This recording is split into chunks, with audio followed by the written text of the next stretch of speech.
I was wondering about our yesterdays and digging through the rubble. And to say the least, somebody went to a hell of a lot of trouble to make sure that when we looked things up, we wouldn't fare too well, and we would come up with totally unreliable pictures of ourselves.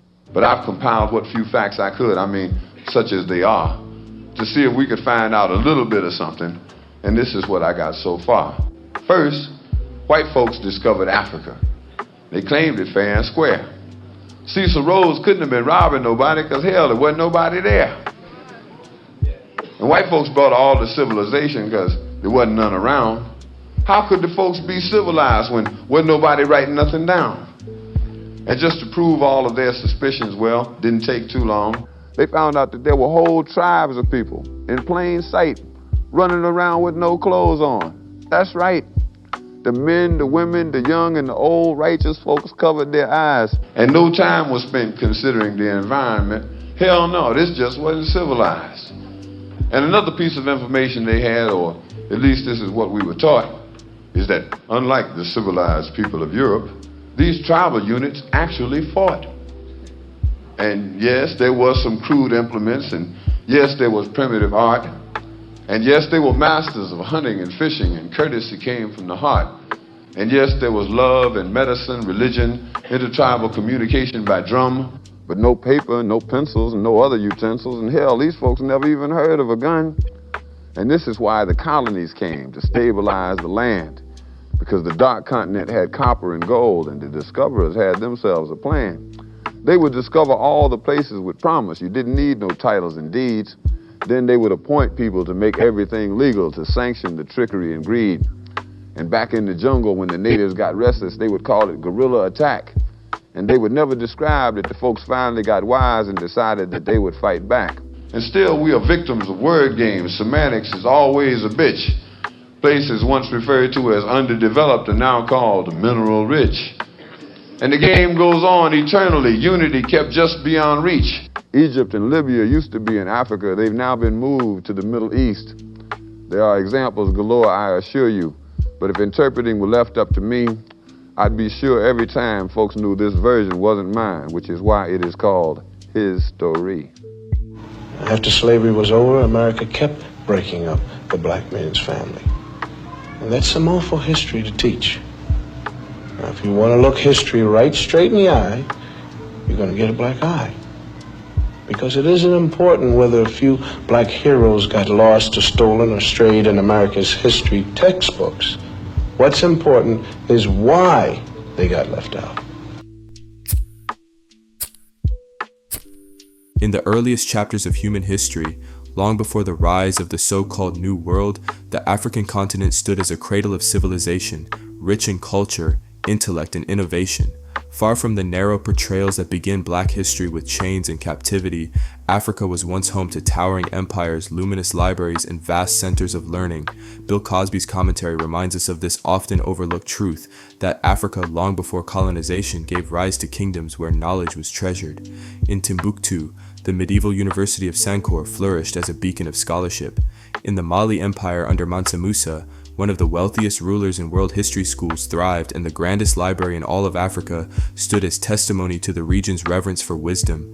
These were not just outposts of literacy, they were vibrant centers where astronomy, medicine, philosophy, and art were studied and debated by generations of scholars. Excavated manuscripts written in Arabic and indigenous scripts reveal a staggering intellectual legacy. West African scholars authored works on everything from mathematics to ethics, from governance to the structure of the cosmos. Timbuktu, by the 14th and 15th centuries, had become a globally recognized hub of knowledge, a place where ideas moved as freely as gold and salt through the trans-Saharan trade routes. Cosby's reflection casts a necessary light on this buried legacy. He challenges the reductive narratives that imply black culture began in bondage. Instead, he calls us to remember that African civilizations were once the architects of urban centers, commerce, and scholarship. They created complex legal systems, practiced scientific agriculture, mapped the stars, and developed medical practices centuries ahead of their time. Under Mansa Musa, Mali did more than prosper materially.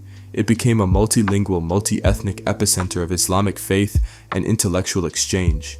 National Geographic notes that this empire thrived at the crossroads of trade and culture, drawing influences from across Africa and the Middle East while forging a distinct legacy of its own. The texts left behind, written in Arabic, Soninke, and other local languages, range from theological works to astronomical diagrams and historical chronicles. Each page is a quiet rebuke to the notion that African history begins with suffering. Cosby's words urge listeners to reclaim a buried inheritance.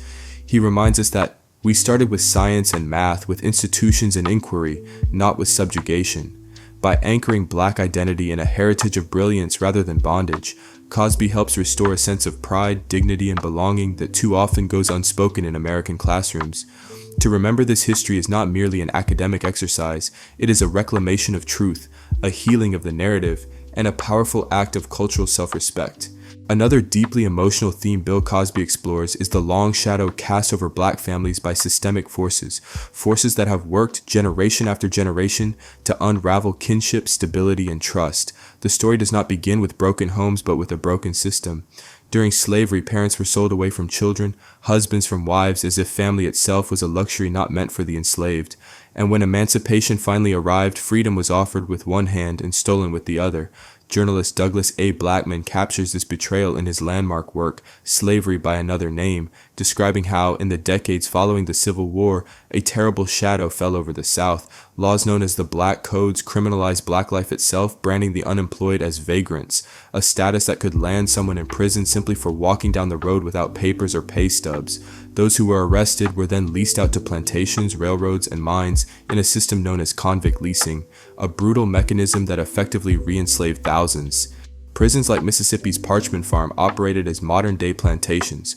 One historian described them as places where men, most of them Black, were essentially slaves again, whipped, starved, and worked from sunup to sundown without pay. The continuity of coerced labor shattered Black families anew, as sons disappeared into chain gangs, and communities lived in fear of a knock at the door. This was not just economic exploitation, it was a calculated attack on the structure and strength of the Black household. Even as the 20th century brought legal victories and migration to urban centers, new pressures emerged: Jim Crow segregation, economic exclusion, and a growing carceral state. Yet amid these challenges, the Black family proved remarkably resilient. From 1890 to 1950, Black women married at higher rates than white women. As late as 1960, Black marriage rates were nearly equal to white marriage rates, and multi-generational households provided critical support and continuity. But beginning in the 1970s and accelerating through the 1980s, this foundation began to crack. The rise of mass incarceration, chronic unemployment in inner cities, and the slow erosion of community institutions contributed to what sociologists have described as a crisis in the Black family. By the mid-1980s, Black fatherlessness had soared, and by 1994, only 44% of Black children lived with both of their biological parents. This was not the result of cultural deficiency, but of systemic disinvestment and structural abandonment. Cosby's words, controversial, impassioned, and often painful, emerge from this context. He warned of children growing up in fractured homes, disconnected from their history and elders, fighting hard to be ignorant in a world that already expects them to fail. His comment that we're raising our own ingrown immigrants was not merely a criticism, it was a lament, a cry over the growing gap between generations and the loss of communal memory. Raise your hand if you're married. None of you are married. Raise your hand if you would like to be married to your baby's father. One. The rest of you who don't plan to get married, why don't you plan to get married? I'd like to know that. You already have your child to think about, and then a whole family to care for. You know, it's a lot of responsibility. And then you don't want the commitments. I wouldn't want no man holding me down because I think I can make it as a single parent. But don't you think you might need help in raising that baby from a man? Not really. I didn't have a father. My father wasn't in the home, so, you know, it really, male figures are not substantially important in the family.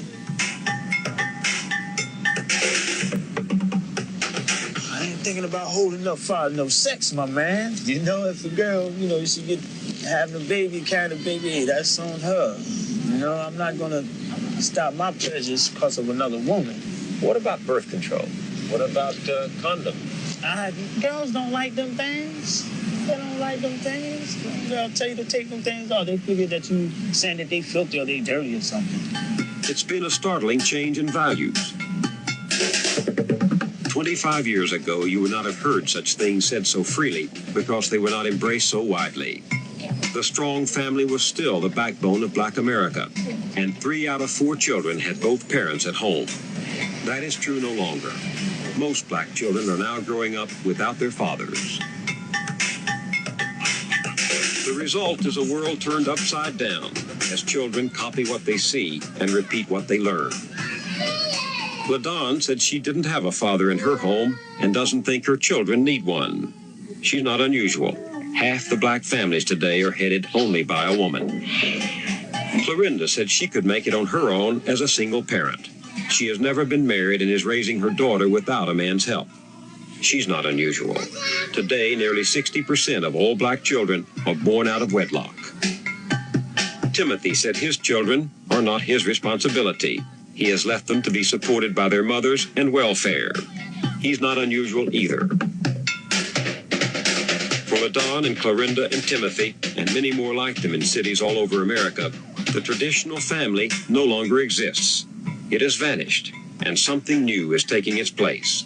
Single women and the children they're rearing alone are the fastest growing part of the Black population.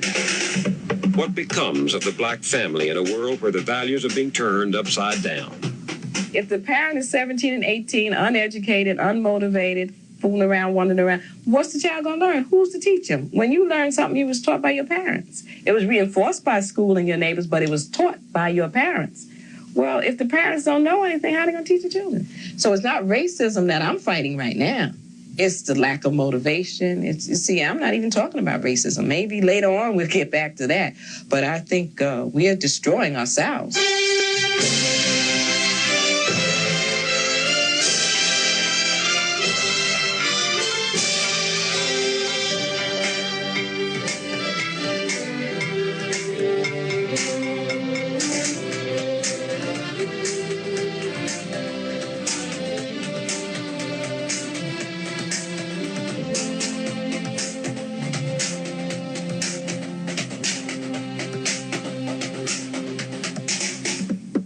Behind the sting of his rhetoric lies a sobering truth supported by research. Children raised without stable, two-parent homes face far higher risks of poverty, school failure, and incarceration. These are not just individual struggles, they are structural patterns repeated across communities and decades. Cosby's reflections force us to confront uncomfortable questions. What happens when a people are denied the right to keep their families whole for centuries? What happens when a system undermines not just livelihoods but the very foundation of belonging? And what responsibility do we bear not only to remember this legacy but to change its trajectory?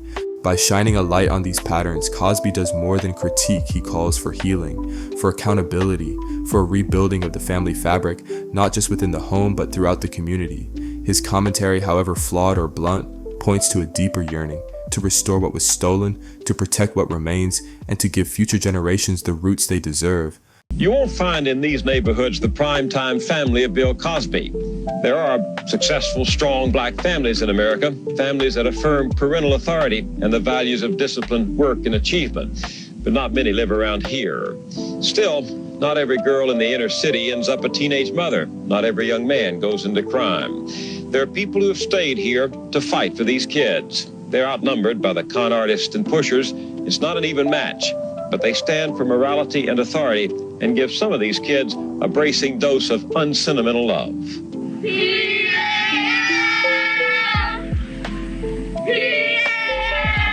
When their own fathers are missing, kids need someone else to stand in, to practice damage control lest the street take over. For these kids, that someone is Detective Shaheed Jackson of the Newark Police. He came by his street smarts the hard way. Well, I came up out of the streets, so I know how to get around a lot of that stuff. And I guess the older you get, the more you learn. I was fortunate enough coming up that I never got caught. And I grew out of the streets, but yet I still have some of the street in me. There was a time when he wasn't sure he would make it off those streets. He was an unmarried father at 18, and he had his share of troubles.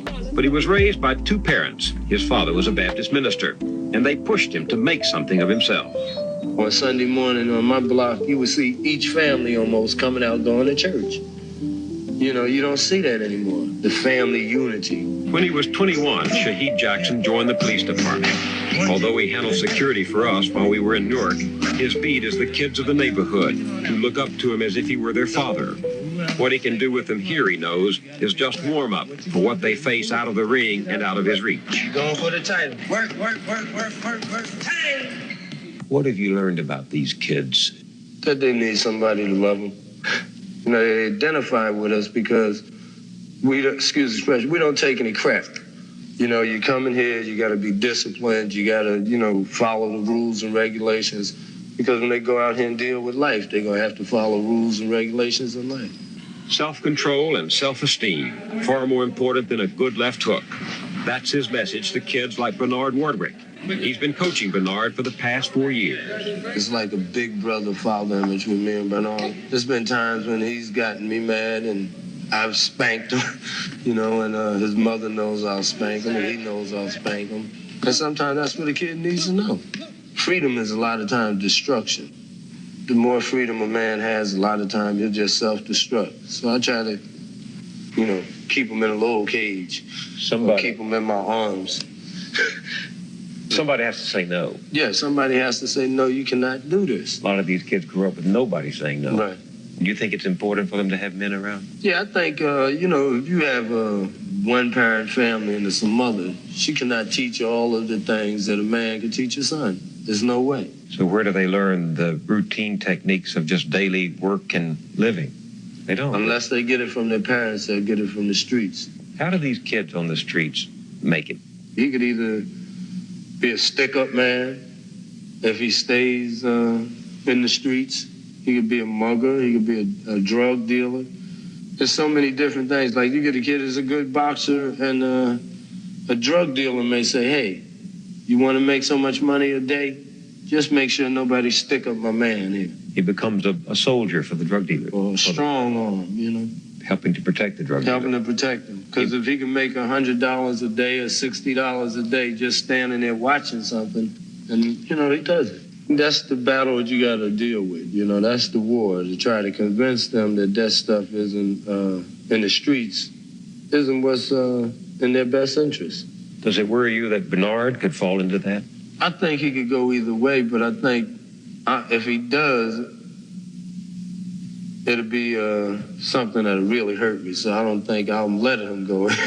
You know, he's like a son to me. What do you think's ahead for kids like Timothy and Alessandra?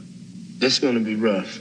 It's like hell where they live. And Alice is sweet as hell, but she loves Timothy. I would say if Alice had a husband that was strong, she could do something with her life. Is a kid like Timothy, what happens to a kid like that down the road? He's like a guy on a trip without a road map. Timothy's just out there.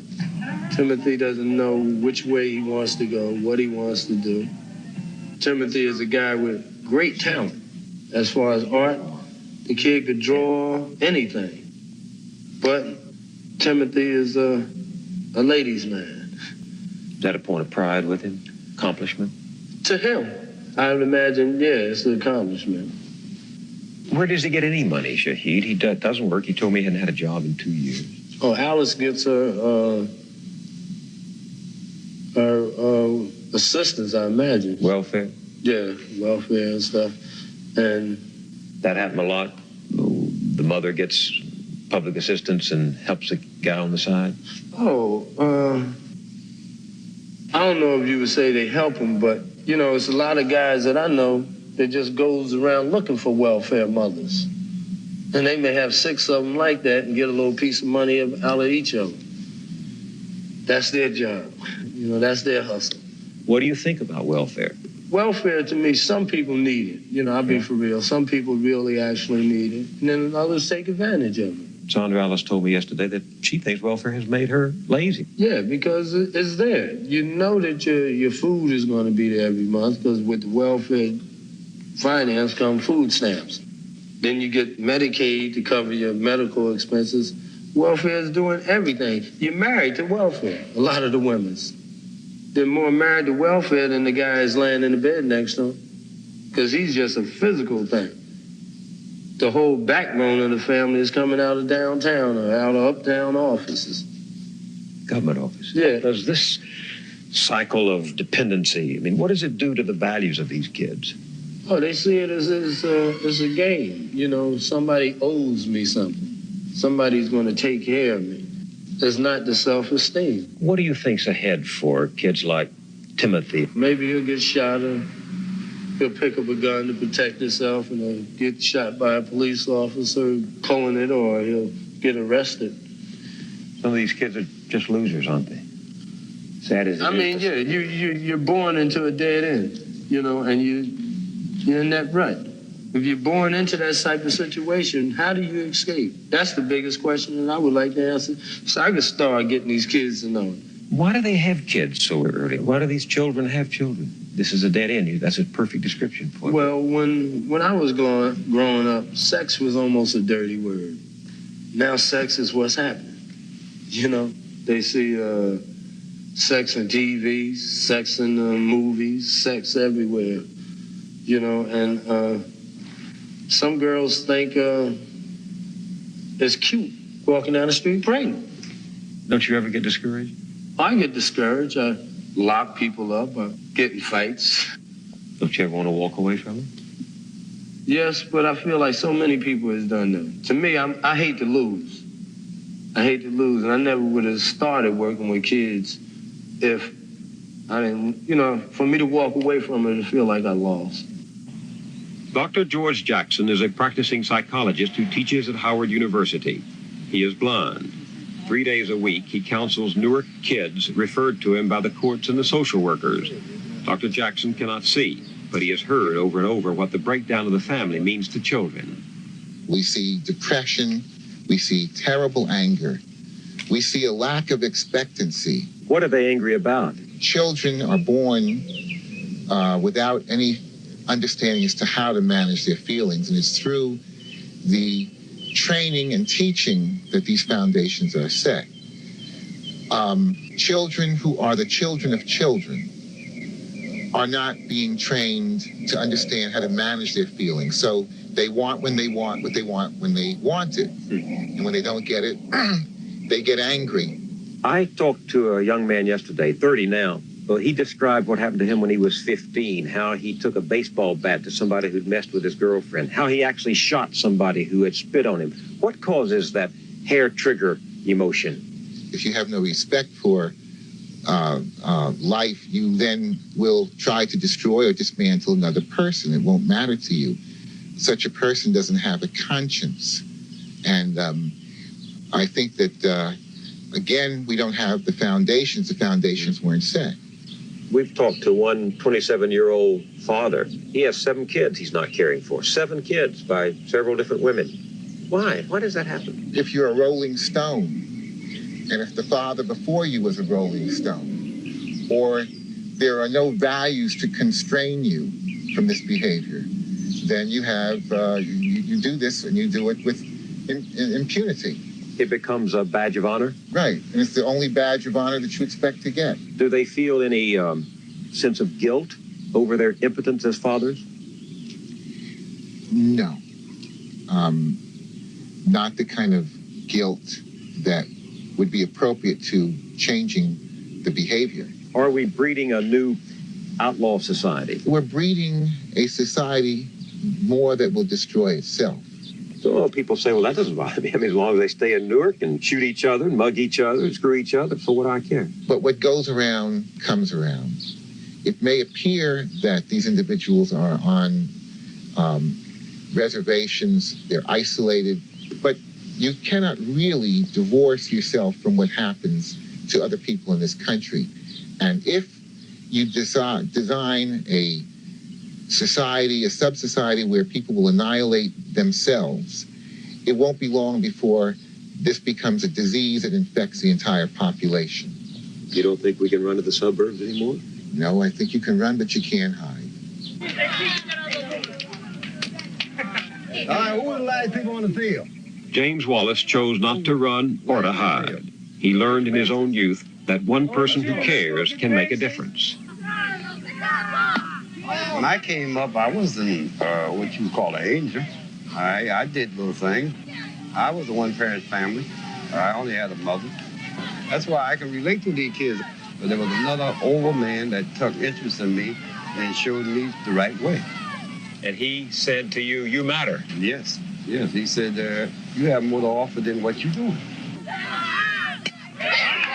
20 years ago, James Wallace began telling young people they mattered. At first, he ran after-school programs. Nice hustle, kid, nice hustle. Now he and his wife, Carolyn, head the International Youth Organization, a community center in the heart of Newark.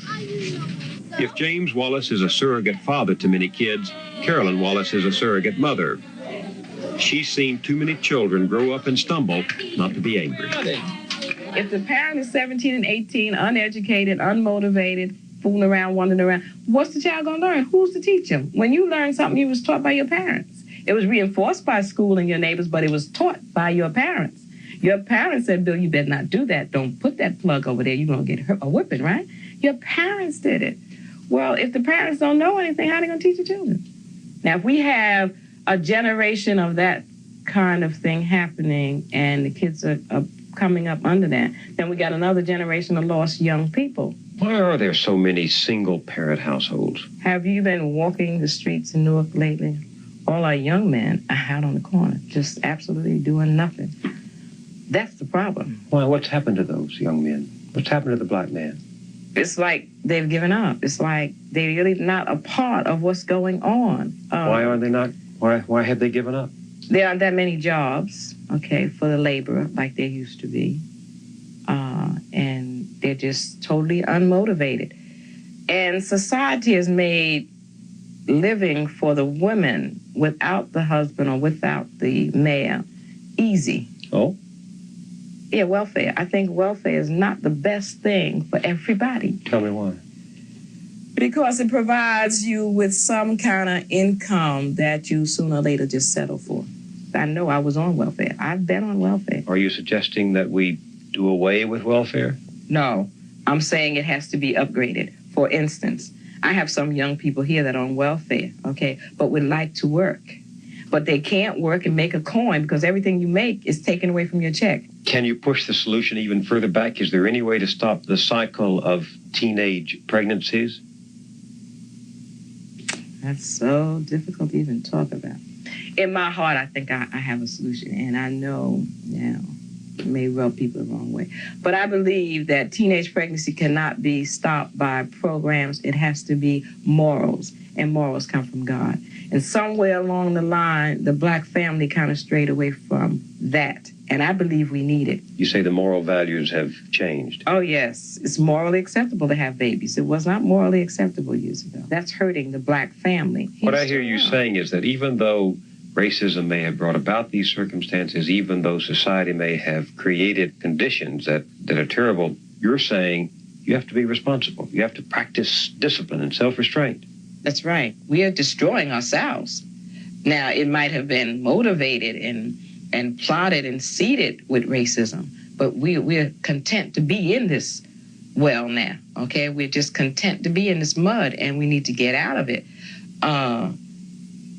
There aren't any great white people running around in this block tearing up stuff. It's us. We've got to stop doing that. Does the civil rights movement, which came to its peak in the 60s, have anything to say to this?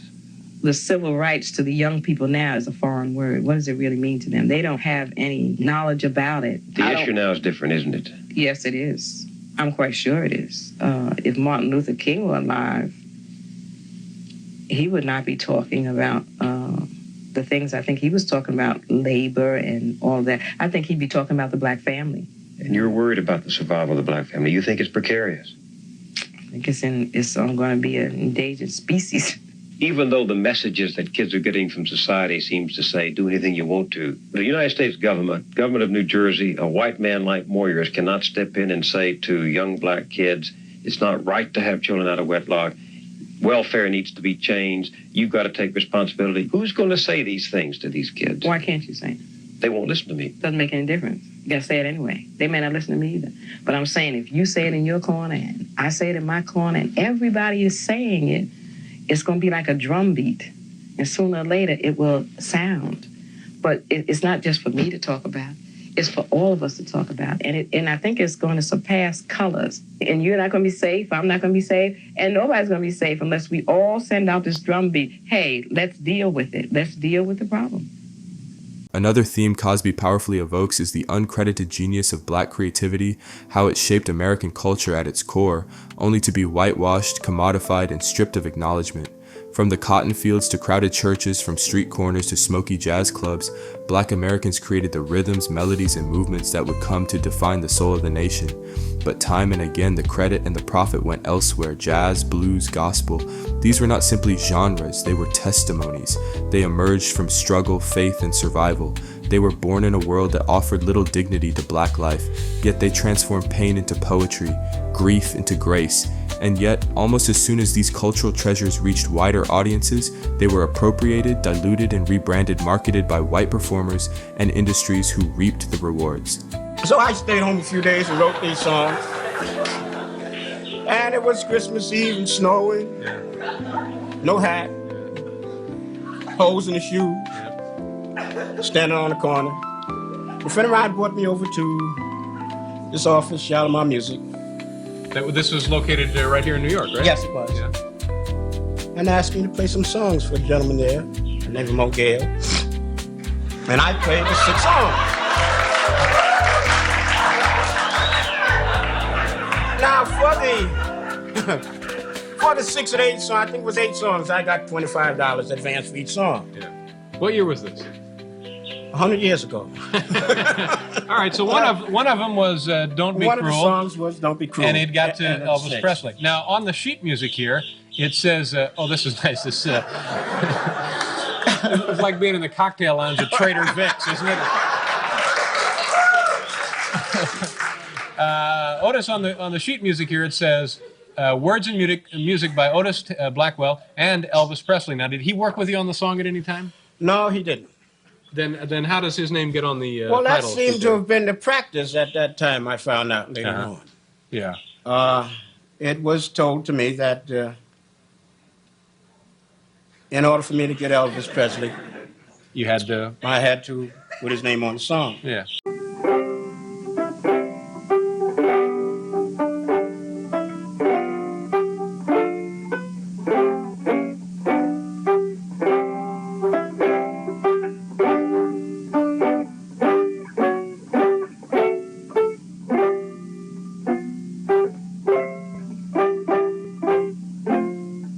CBS News presents Of Black America.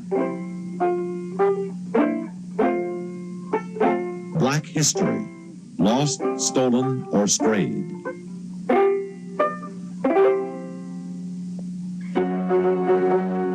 Good man, Charlie Brown, you're the kind of reminder we need. You have ability, nobility, and a sense of honor that are very fine indeed. Whoop, boom. With a heart such as yours, you could open any door. You could go out and do anything. You could be King Charlie Brown. You could be king. Great. Very good. All right, we'll go to lunch now, and this afternoon we'll continue with our meeting.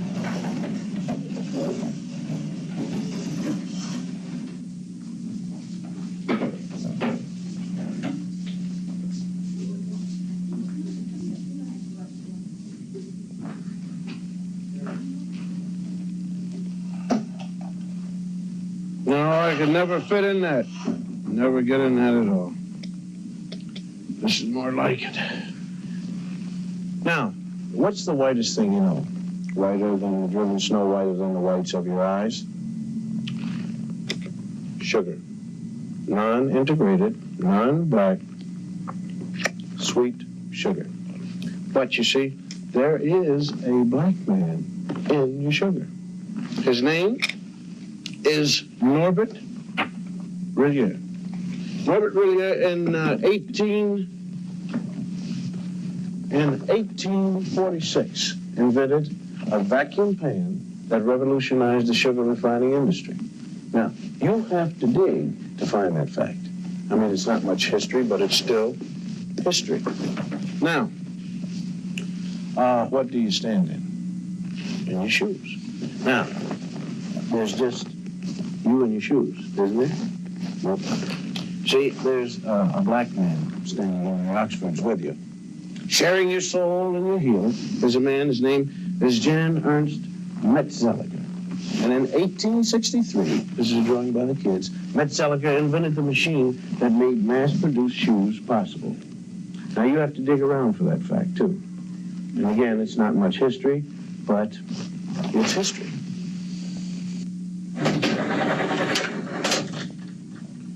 Am I coming in clear to California? I mean, is this TV signal driving through a pass in the Sierra Nevada mountains and slipping into San Francisco? Okay, well, I want to thank you, Jim Beckworth. Jim Beckworth out of St. Louis, hunter, trapper, and honorary chief of the Crow tribe of Indians. We had trouble finding you, Jim. Though you helped open the West, you didn't make the books. Chicago, right here, where the Wrigley building is. Young fellow by the name of Jean-Baptiste de Sable. Jean-Baptiste, he founded Chicago, when he traded with the Indians. And of course, there it is right there at that particular time. It was called Chicago, or Stinking Onion, by the Indians. And de Sable, he didn't even change the name at all. Now you take the Lewis and Clark expedition here, right in there. You'll find a black man named York, helping to open the West. Those men are trying to wash the black out of York. That's what you might call historically significant, because a lot of people think we ought to wash white, but we ain't gonna, you see. Texas, coming to you, Texas, right down the Chisholm Trail, right here. Right down there with 5,000 black cowboys who never made it to the Hollywood Western. Did you know that, huh? In the same group, there was one black outlaw. His name was Deadwood Dick, who claimed his soul brothers were Bat Masterson, Billy the Kid, and Jesse James. Deadwood Dick used to ride into the saloon, order 2 drinks, one for himself and one for his horse. And here's his horse, drinking a shot of red-eye with straw. And how about the 186,000 blacks who fought on the Union side during the Civil War? 38,000 died. How about Teddy Roosevelt's charge up San Juan Hill? It wasn't just the Rough Riders who made it. 4 black regiments went right up with Teddy. They didn't get lost going up the hill. They got lost in the history books. How about the North Pole? Snow White? Well, the first man there was black, Matthew Henson. He spoke Eskimo. And he was Admiral Perry's navigator. And although he made it first to the pole, it never quite made it to the history books. And how about your heart? Can we get there? All right. Daniel Hale Williams first performed open heart surgery successfully. Well, this list could go on forever. Blacks who made it, blacks who made history, but who didn't get into the history text at all. And the strange thing is how little there is about us in the textbooks. Napoleon once said history is a fable agreed upon, and the fable agreed upon up to now is that American history is white on white. But sometimes we did get into the history books. All wrong. Now you take this one. The Growth of the American Republic, 1942 edition. Samuel Eliot Morrison, Henry Steele Commager. Quote, as for. This has to do with slavery. As for Sambo, Professor Morrison. Sambo, Professor Commager. As for Sambo, whose wrongs moved the abolitionists to wrath and tears, there is some reason to believe that he suffered less than any other class in the South from its peculiar institution. Peculiar institution means slavery. Although brought to America by force, the incurably optimistic Negro soon became attached to the country and devoted to his white folks. Unquote. Those lines were written by 2 Pulitzer Prize-winning white Northern professors. Once more, Bill Cosby.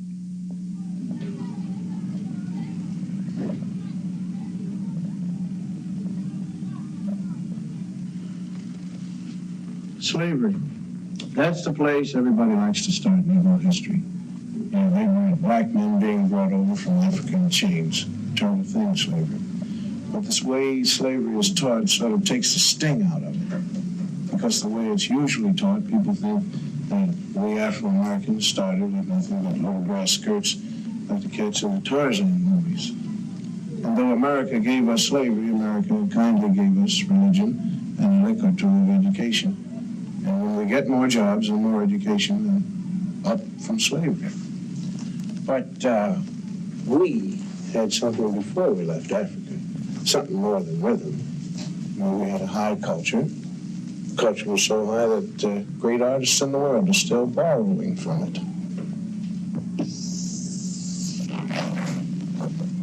Now here's a sculpture by an unknown African artist. And here's what Paul Klee took from him. And here's a work by an unknown black African. And Pablo Picasso liked what he saw. Another African design, and Modigliani swiped it. Or he was influenced by it, or whatever polite word you want to use. Another black African artist, and Picasso didn't change it very much. I mean, when you look at this copying, you got to give us a little more than rhythm. You got to give us style. Now, if you tell the history of slavery right, you got a big problem on your hands. The slave trader didn't take some savage out of Africa. He took a human being. He sold him like an animal and separated him from his family. America invented the cruelest slavery in the history of the world because it broke up black families. After slavery was over, America kept breaking up the black man's family. And that's an awful history to teach. Now, if you want to look history right straight in the eye, you're going to get a black eye. Because it isn't important whether a few black heroes got lost or stolen or strayed in America's history textbooks. What's important is why they got left out. Now, this country has got a psychological history. There was a master race, there was a slave race. And though there isn't any political slavery anymore, those same old attitudes have hung around. I mean, the burning part of Burn, Baby Burn is right here in this classroom. Cosby highlighted this theft as a recurring wound. Cultural critics have long pointed out how, in the mid-20th century, black songwriters and performers barely made a dime, while white artists who mimicked their work found fame, airtime, and fortune. Take Hound Dog, for instance. Before it was an Elvis anthem, it was the raw, defiant creation of Big Mama Thornton. Her voice carried the pain and pride of her community, but she saw very little, if any, profit from the song once it was re-recorded and sanitized for mass consumption. Then there's Otis Blackwell, a brilliant songwriter who penned Presley's hits like Don't Be Cruel and All Shook Up. It was his mind that shaped the sound, his words that stirred the hearts. Yet it was Elvis who became the king, his name etched in history, while Blackwell remained in the shadows. The story was the same in jazz. Black musicians built the genre from the ground up, experimenting, innovating, and improvising with unmatched brilliance, but the doors to commercial success remained tightly shut. As historian Kevin Gaines explains, black artists were often locked out of the very industry they birthed. White musicians profited from their style and sound, while the originators were excluded from the wealth, recognition, and historical credit. Cosby's commentary revealed this as more than individual injustice, it was a pattern woven into the fabric of American life. Again and again, artistic achievement would rise from black communities, only to be repackaged and sold, scrubbed of its roots and originators. It's not just about who got paid, it's about who gets remembered. When schools teach American music, too often they start the story halfway through, with the household names, the mainstream charts, the polished versions. But the truth lives in the margins, in the church choirs, the juke joints, the backroom recordings on vinyl no one promoted. Cosby argued that this erasure of origin is a cultural theft that reverberates across generations. It robs black communities not only of their economic due, but of their historical place in shaping American identity. One analysis puts it plainly. From the 1950s onward, the charts show black culture's fingerprints on every major genre, yet the names behind those fingerprints are rarely spotlighted. Instead, they become trivia questions, relegated to footnotes, while others build legacies off their backs. Through these reflections, Cosby calls us not just to remember, but to reclaim, to honor the unsung architects of American music and culture, to teach their names with reverence not as curiosities, but as pioneers, to ensure that Black creativity is no longer treated as a resource to be mined, but as a lineage to be uplifted. This is more than history, it is a plea for justice through memory. Cosby's voice joins a long chorus of artists, scholars, and elders who ask, what would America be without the contributions of Black genius? And when will the country finally tell that story truthfully? We want to thank Mrs. Lovely Billups and the whole gang here at 4th grade for the brilliant and intelligent artwork that they've done here to make this whole broadcast sing. I want you guys to keep pretending that I'm not here. You're doing a great job, and just keep on drawing and reading and writing, doing what you have to do, because I'm going to talk about some other kids. Not you, Mary, John, and Bob. These are kids from other schools. Did you know in some states it used to be against the law to teach blacks to read or write? Nowadays we're getting these integrated schoolrooms, and most people think that if we get enough teaching and enough jobs, everything is going to take care of itself. But there's a scar of history running right through kids as young as these. It tears you up if you know how to look at drawings kids make, because kids shouldn't know much about history and anything about discrimination. I mean, nobody hates little black kids, but why do some of them cause so much trouble? And if you ask black and white children to draw themselves, or trees, or houses, some strange things happen. We asked some ordinary white kids from ordinary families to make some drawings for us. Like, well, let's call him John. John's white, and we asked him to draw himself. This is John. This is his house, and this is his tree. Then we asked a black kid, let's call him Ralph, to do the same thing. This is Ralph's drawing of himself. This is his tree. Now, why should two kids of the same age draw so differently? Enter the expert. This is Dr. Emmanuel Hammer, psychiatrist specializing in children's therapy. Well, let me illustrate it for you. Let's take these drawings. No matter what a child draws, he's really picturing himself. Ask a secure child to draw a tree, and he's likely to draw a bountiful, spreading tree. A black child drew this tree, cut off in its growth, stark, bare, ungratified. It works the same way with drawings of people, normal children, average drawings. The mood is happy, the child feels capable, the drawings are complete, and the arms are developed to emphasize strength. These children were old enough to draw complete figures. The significant fact is what they left out: arms, hands.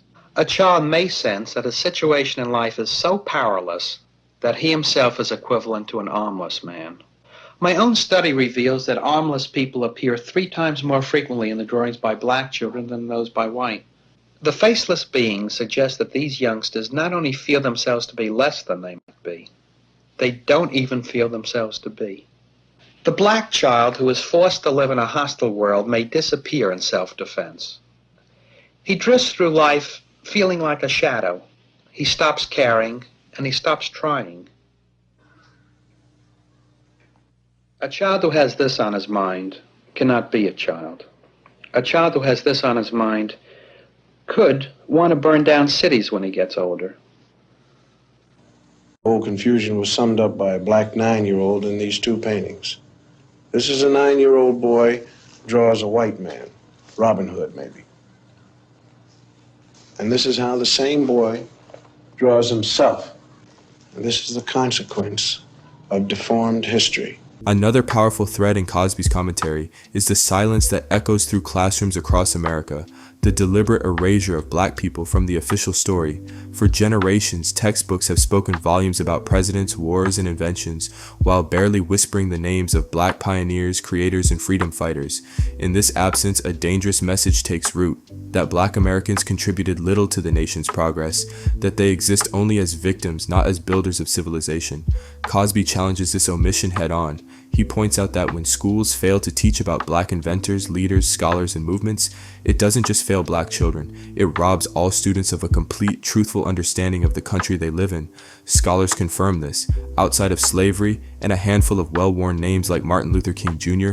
or Rosa Parks, black history occupies a shockingly small footprint in many U.S. history textbooks. One civil rights commentator observed with bitter irony that chapters on Thomas Jefferson, the U.S. Constitution, or World War II spanned dozens of pages, yet all that was written about blacks excluding slavery would not fill a single page. This educational vacuum has lasting consequences. Psychologists warn that when black children grow up without seeing their heritage reflected in history books, without learning about the minds and hands that built, dreamed, and revolutionized, they internalize a lie. The unspoken inference becomes that black people did nothing worth remembering. And if their history isn't honored, how can their identity be? It's more than neglect, it's distortion. In recent years, this whitewashing has only intensified.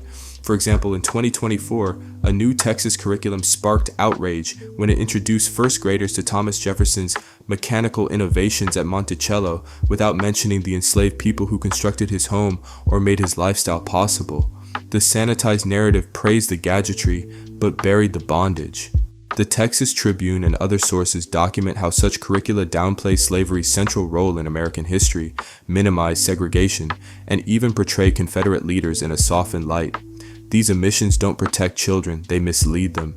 They nurture ignorance and shield young minds from the moral clarity that only truth can bring. Cosby's voice grows urgent here. It's a tragedy, he once said, what you're not doing. He understood that if schools won't teach the full story, then families and communities must. He criticized not only the system, but a cultural silence, what he called a collective amnesia among African Americans themselves. In this amnesia, the pain of slavery, the genius of black achievement, and the heroism of resistance are all left unspoken, passed over like a wound we're afraid to examine.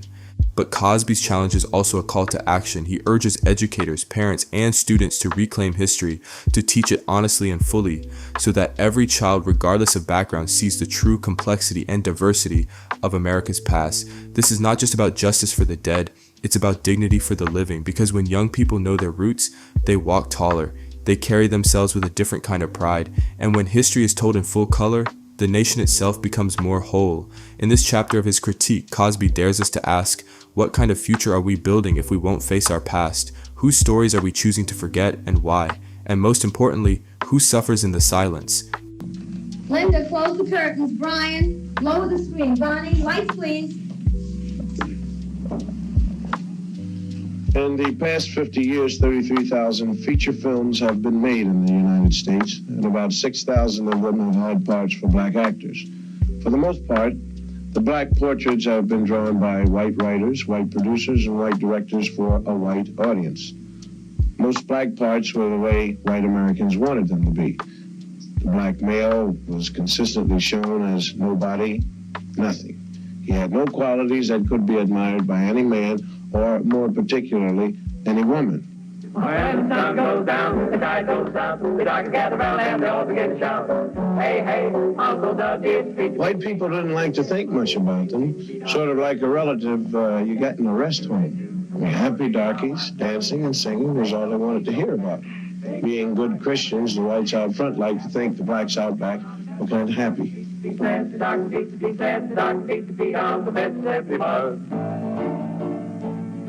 Uncle Tom's Cabin was one of the first movies made that tried to say anything about black people. Uncle Tom was changed a little each time it was put on the stage, and all the parts were played by white actors, and by the time they made a movie of it in 1903, Uncle Tom was just the white man's idea of a good nigger. You might say he was what H. Rap Brown ain't. They made this picture 5 times. By the time they finished with it, Mickey Rooney could have played Uncle Tom.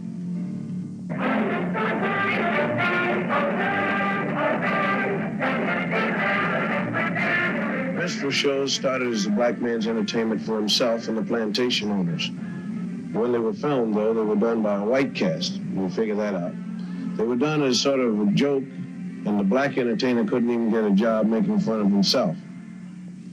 The first really vicious anti-Negro film was called The Birth of a Nation, and it was a honey. And the second worst thing about it was that technically in 1918 it was the best movie that had ever been made. A cat named D.W. Griffith produced it, and he knew how. See? Birth of a Nation pretended to tell the story of the Civil War and what happened afterwards when the slaves were freed. White women couldn't walk on her own sidewalk, if you believe the picture.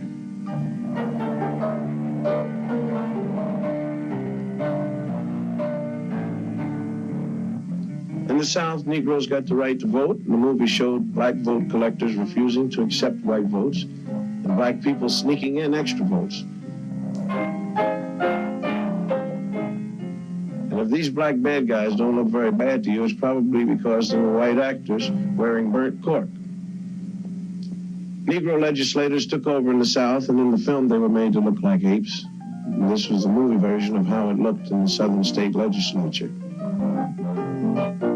They drank whiskey, they ate chicken with their hands in the State House, and they put their feet up on the table with the shoes off. And of course, they passed all sorts of crazy laws according to the film, like anybody could marry anybody they wanted to. It was obvious to anyone who saw this picture that Negroes weren't fit to govern themselves or anyone else because they really weren't people. This film is 50 years old, and it may look silly and out of date now, but it didn't look silly when it was made and seen. Several million Americans who saw it were propagandized to believe that this is the way things would be if they weren't careful. So they've been pretty careful. Colonel Cameron, a former officer in the Confederate Army, is all upset over the way Northerners and the freed slaves are changing his South, taking a mint julep right out of his mouth. So he takes a walk one day while he's worried about it, and he sees two white kids playing, and then four black kids come along.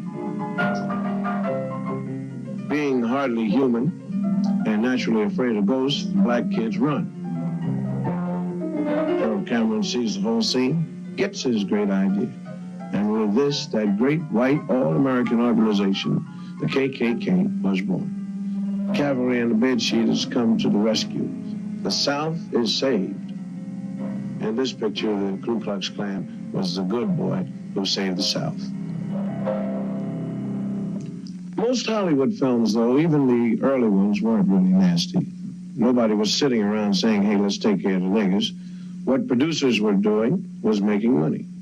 And to make money, they made pictures that white ticket buyers would enjoy. They showed Negroes the way most Americans like to think of them. To blame Hollywood is like throwing a rock at the mirror because you don't like what you see in it. Burt Williams was one of the great vaudeville performers. He couldn't get parts in white pictures, so he made a lot of short comedies. He played the part most Americans consider typical Negro. He wasn't bad, really, just lazy, stupid, and happy the way he was. And his feet hurt. He was afraid of most everything. And when he was scared, he shook and his teeth chattered. Unlike a scared white man, the black man's eyes could pop out of his head. And when he was scared, he was so scared he couldn't talk. He was also so scared he couldn't run.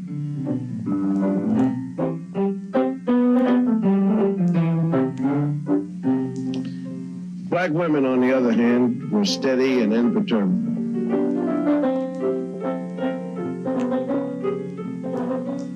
They stood like a rock on the face of things that scared black men.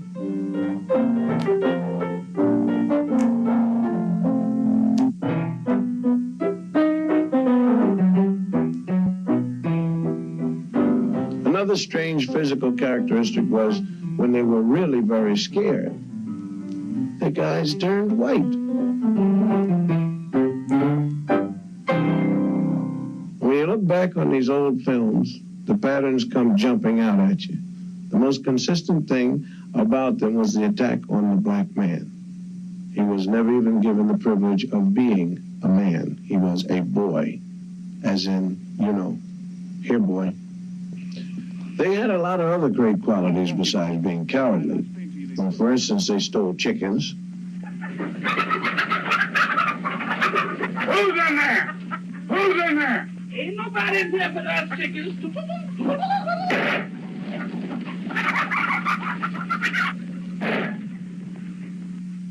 They shot craps.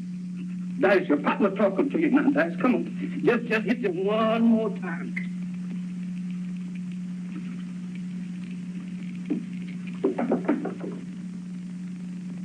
Ah. And lions weren't the only thing they were afraid of either. They were afraid of gorillas. Wonderful. Is that you next to me? Wonderful. Is that you next? Now, come on, Wallingford. Now, don't start laughing. Come on, tell me the truth. Is that you next to me? Wallingford, please say yes, that's you.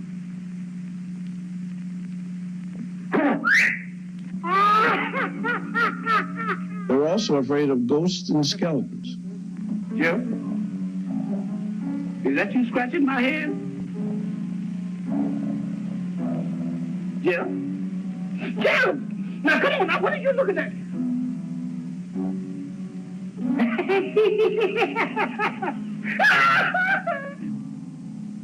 What's your hurry, boys?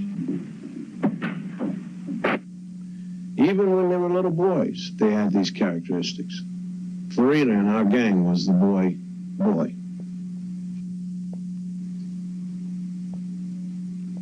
The tradition of the lazy, stupid, crap-shooting, chicken-stealing idiot was popularized by an actor named Lincoln Theodore Monroe Andrew Perry. The cat made $2 million in 5 years in the middle 30s, and everyone who ever saw a movie laughed at Steppin' and Fetch It. Come out, wherever you is, wherever you be, wherever you do. Come out, wherever you am. How's the government looking for you? Where you going, stranger? You scare somebody stiff like that. I'm looking for hillbillies as you are. I ain't saying I am and I ain't saying I ain't. Well, that's close enough for me, because I'm tired of walking myself. The government told me I got to bring in a hillbilly, so you come go with me to Washington. I ain't a-going. That's the color of another horse. Well, I tell you, you don't go for me. We go for the Navy. No. I'll go for the Navy. Well, I tell you, go for the Army. No, I won't go for the Army. It's too bad he was as good at it as he was. The character he played was planted in a lot of people's head, and they remember it the rest of their lives as clear as an auto accident. What's that? Are you an Indian? Yes, I'm Indian. Man, you don't know. I'm Indian. I got 1 for Cherokee, 2 for Seminole, and I got 4/5 Hiawatha. Wait a minute. Hiawatha was a woman. I can't help it. I got 4/5 of them. He played in movies with other actors who were as American as Mom's raspberry jello. If they accepted the stereotype, how wrong could it be? Mr. Judge Rickey, can I see you some, please? Well, I'm pretty busy. Yes, but I just want to ask if you heard about it. Hear about what? About over at my house, night before last. Another baby? Yes, you sure guessed it, you heard. What's his name? Oh, we call him L.R. Lias Rigby Livingston. Oh, named him after me, did you? Yes, Lias Rigby. I told my wife yesterday, I said, honey, I know Judge sure gonna be gratified. Well, of course, yes, I appreciate the honor. Yes, sir. I suppose a compliment, and I ought to do something for you. Yes, sir, that's what I thought. You come over to my place tomorrow, and I'll give you a job. Job? Rake and lead. I asked him to wait. All-American little Shirley Temple played a lot of parts that involved her with black actors. She was always real nice to them. Oh, James Henry, you always do it wrong. This is an imitation Step and Fetch It named Willie Best with Shirley. Come on, Miss Virgie. I just won't budge. I'll show them I'm The not. cute little white girl was brave and strong in the face of danger. And the big black man was stupid and cowardly. What are you afraid of them for? Oh, honey, child, them Yankees is mighty powerful. They can even change the weather. Yes? Whenever they come around, I never know whether it's winter or summer. I'm shivering and sweating at the same time. James Henry, serve these cookies to Master Harold and wipe his chin. Yes, ma'am, Miss Bud. She was good to them, and they were good to her. Sort of a master and pet relationship. How would you like to see Uncle Billy dance? Oh! All right, James Henry, let's get going, son.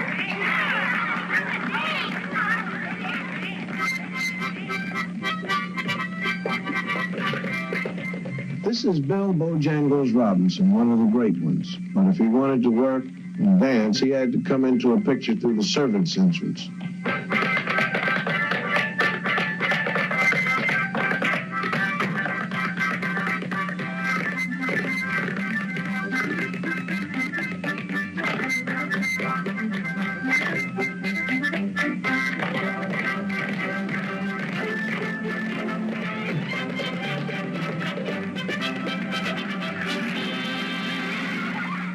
Shirley was good to children, too.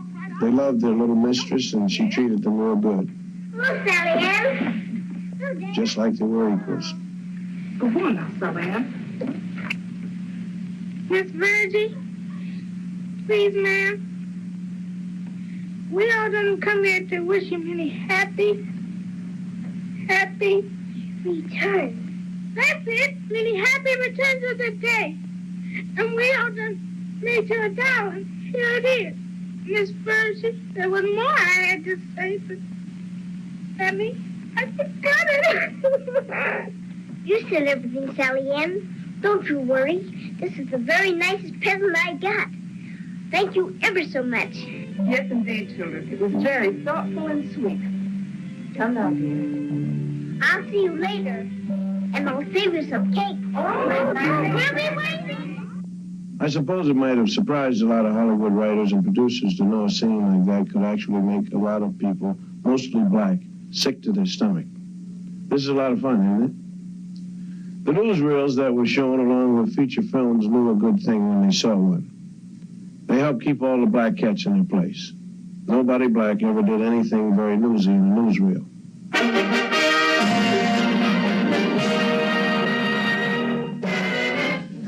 They did things like eat watermelon in watermelon eating contests.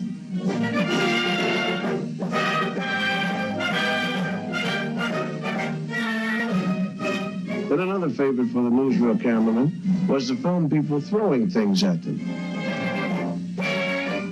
Good sport. Some college football publicity man decided this was a good idea. And there were a lot of very funny golf pictures. If you weren't black, they were funny, I guess.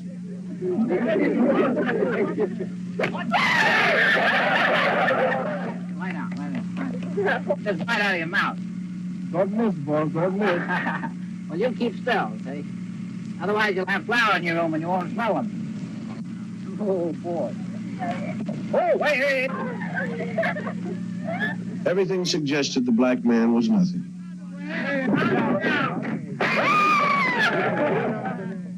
Hollywood adopted a sort of British attitude toward black natives of other countries. They were always sneaking around the bushes, carrying stuff on their head. White men weren't supposed to get caught sweating. Ann Harding played a scene in a picture called Prestige, and it stated the colonial attitude. Don't let it break, Andre. Take to him your race for a wedding gift. The prestige of the white man. That means everything you stand for.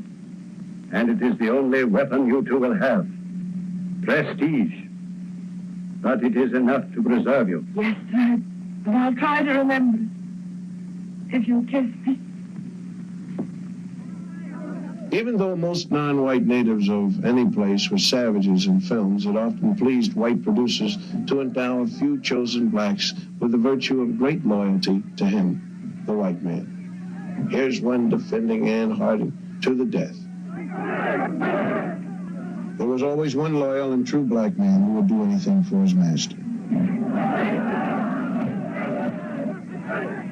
Some of them were wonderful people.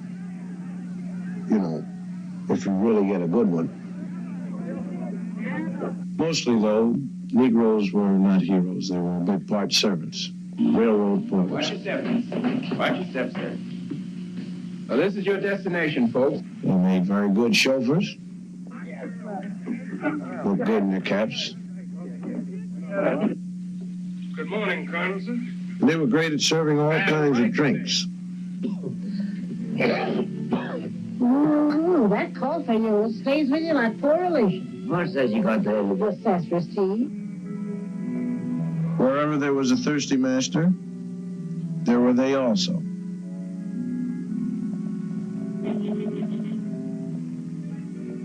and play it in Jemima. Will you have enough? I don't know if I can stretch one small chicken, but as long as the water's running, we'll have soup enough. Lottie, will you take Kay upstairs and wash all that goo off her face and give her a good... And one question they never answered. When the Negro woman was taking care of the white woman's kids, who was taking care of hers? They did all kinds of odd jobs around the picture, like walking horses. When they weren't walking the horses, they were out back playing craps, of course. Recreation. They met people at the station for their masters. You folks, We've come all the way from Ireland. Mr. Milford's expecting us. Mr. Milford. Yes'm, you is which I'm looking for. I'm Mr. Milford's boy. His boy, you say? Yes'm, Murphy's the name, sir. Did you say Murphy? Yes, Miss Murphy. They calls me Walking Murphy. Walking Murphy? Yes, most of us Murphys down here just sit. I walk. They make wonderful servants, all kinds in pictures. Dumb but loyal. Yeah. Isn't it a beautiful night? I just love parties, don't you? I beg your pardon? Thank you kindly. Yes? Hello? Oh, this is a very dumb residence.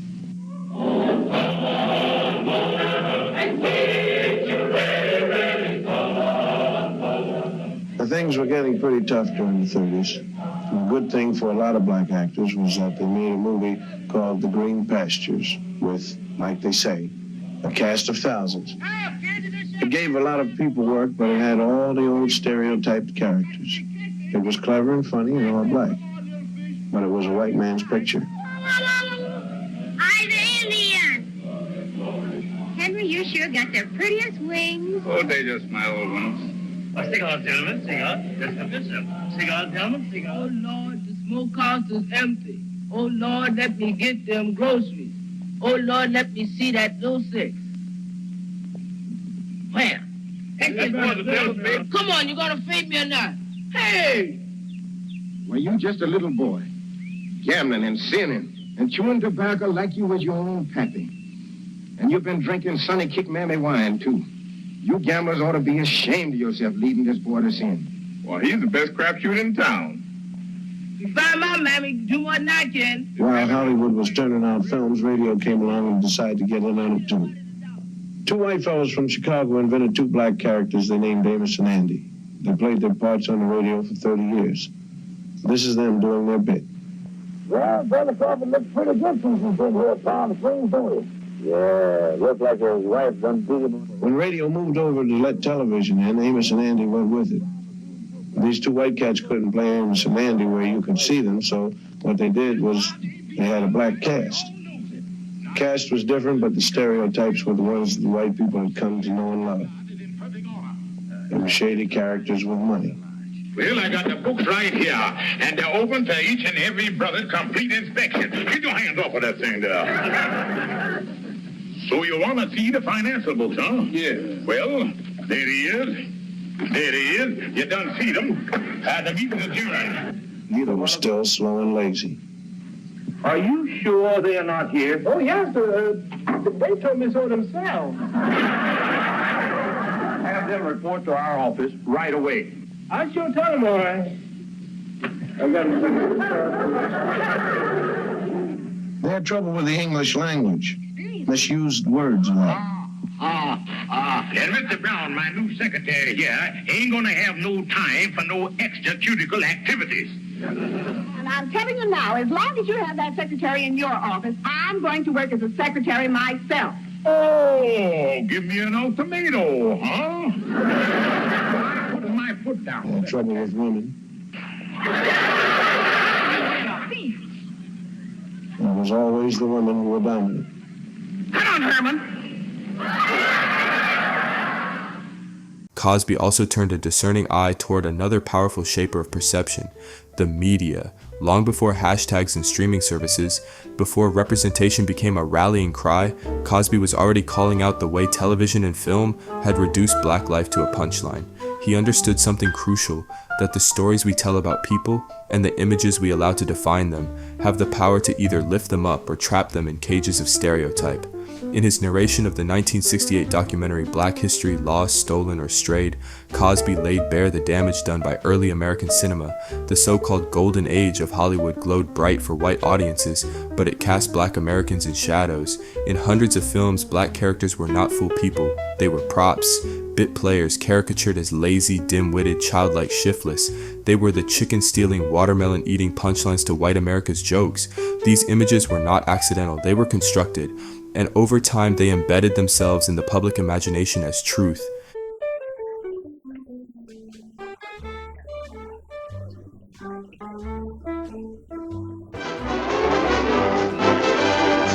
This is the Black Network Company, presenting for the first time the Pullman Porter Shoe Polish Variety Program. Well, hallelujah!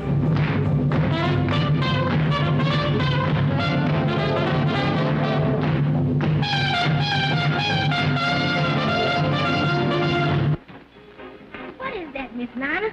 Now listen, Gates, you run along and chase yourself. This pie ain't ready yet. Well, what kind of pie is that, Miss Nana? That's a blackbird pie.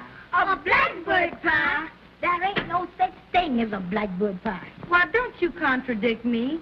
Don't you remember that song I used to sing for you when you were a little pickaninny?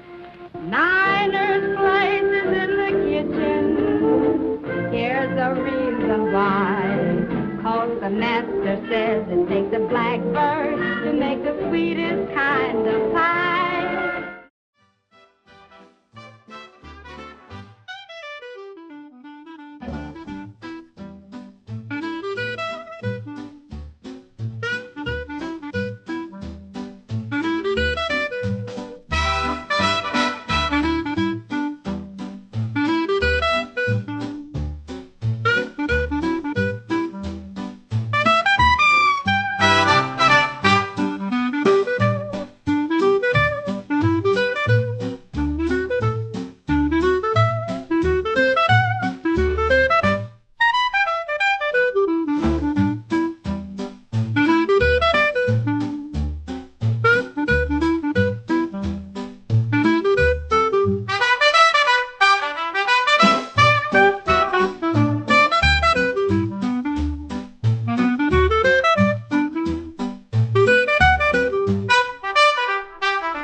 Cosby saw how these portrayals reinforced a hierarchy of humanity.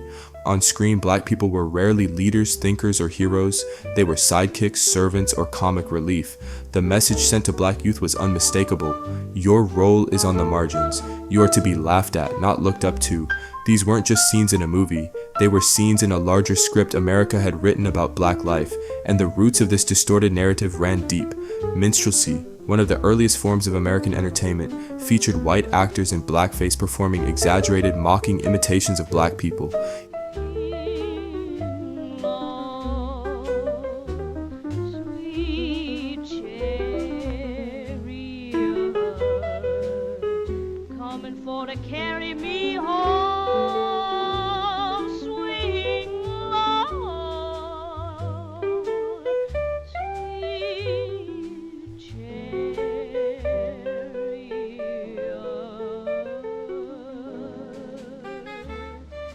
Coming for to carry me home. Oh, I come from the south, from way down south, where the corn and potatoes used to grow. There's great big elegant picture show, and my old Kentucky home is a French chateau. Way down south in Dixie, swing low, sweet. Here you go. I think we got something there. I'll say we have. Carry me home.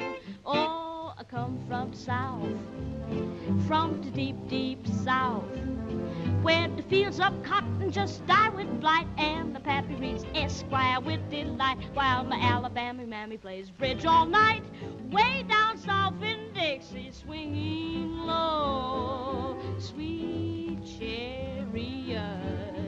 Come on, come on, come on, carry me home. Oh, I come from south, got this south in my mouth. Uncle Tom's Cab's got a new routine, lights across the ice in the limousine, while Simon Legree shakes his tambourine. Way down south in Dixie, swinging low, sweet chariot, swing low, sweet chariot. Listen here, you won't let me speak. Don't you know the Swanee River is a dried up creek? Come on and carry me home. La-da, la-da, ho, da-da-da-da-da-da. It's my little boy, Joey.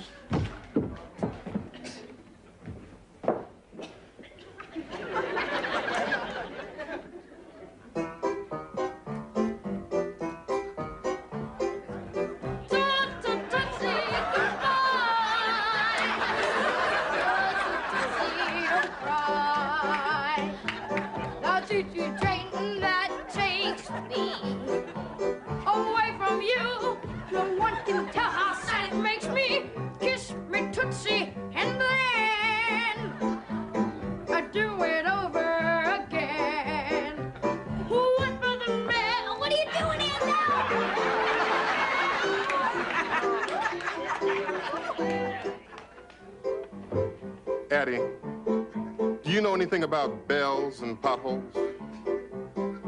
Everything. Didn't I sing good? Don't you realize you were making fun of black people? But why? I was just imitating Al Jolson. He was a black singer. He wasn't black. Why did Sam say everyone would love it?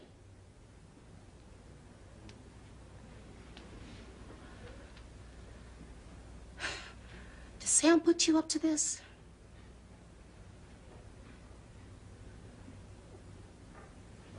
Come on. Samantha! Samantha, get out! Samantha! Get down here! Samantha! Aunt Nell, are they gonna kick you out of this church because of what I did? No, honey. But they'll probably make me sit in the parking lot during Sunday service. Can't God hear you from the parking lot? Well, honey, I got a bumper sticker that says, honk if you love Jesus. Guess now I'm gonna get that chance. Samantha! And are are you gonna hit her? Hi, Nell. What do you want? Look at what you did to this child!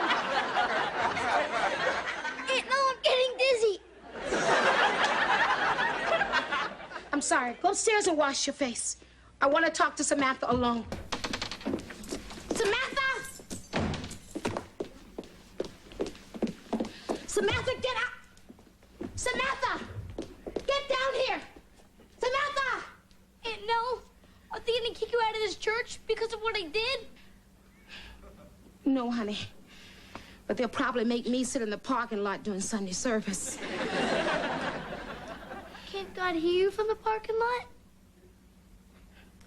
Well, honey, I got a bumper sticker that says, honk if you love Jesus. Guess now I'm gonna get that chance. Samantha! Aunt Nell, are you gonna hit her? Hi, Nell. What do you want? Look at what you did to this child! Aunt Nell, I'm getting dizzy. I'm sorry. Go upstairs and wash your face. I want to talk to Samantha alone. Samantha?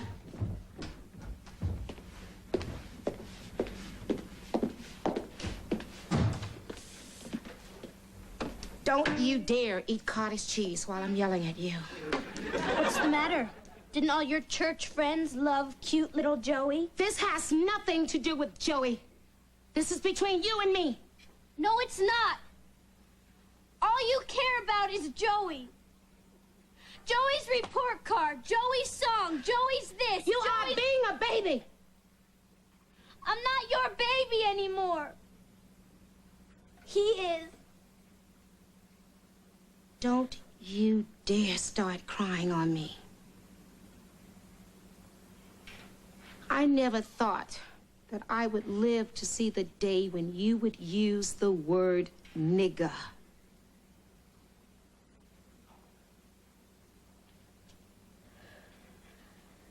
Nell, that's horrible. I would never say that. Well, you might as well have. Because that's what you did by putting Joey in blackface. You offended me and a lot of other decent black people. I didn't mean to. I just wanted to get back at you. And Joey. Mm-hmm. Well, you know what you're going to do? You're going to go over to that church and apologize to Addie, Reverend Winfield, and everyone in that congregation. All right, Nell. And you are grounded for 2 weeks. All right, Nell. And you know what you're going to do during those 2 weeks? What? You're going to fill in the potholes in the church parking lot. All right, Nell. And Samantha.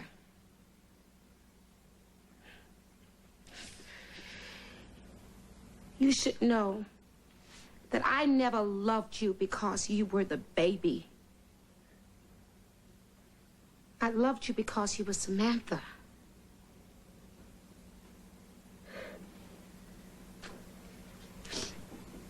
You're not just saying that?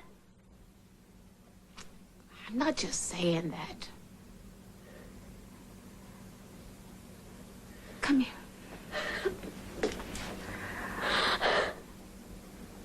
Samantha, look. You want to be treated like an adult, but yet you don't want to give up your place as baby of the family. You can't have it both ways. Why not? Because that's the way things are. But you said when you were my age, you hated your little sister. I'm still not crazy about her.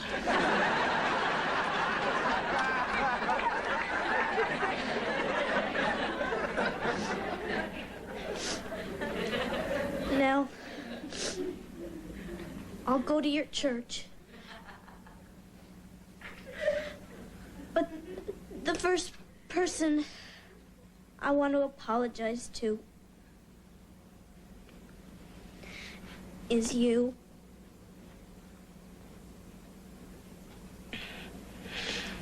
I accept your apology.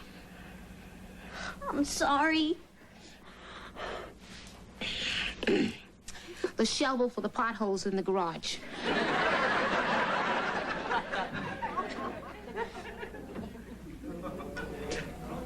Joey, I want to apologize to you, too. Oh, it's okay, Sam. I tried to figure out why you did it. So I read your diary, and I think I can understand that. My diary? You little... Hey, you baby, please.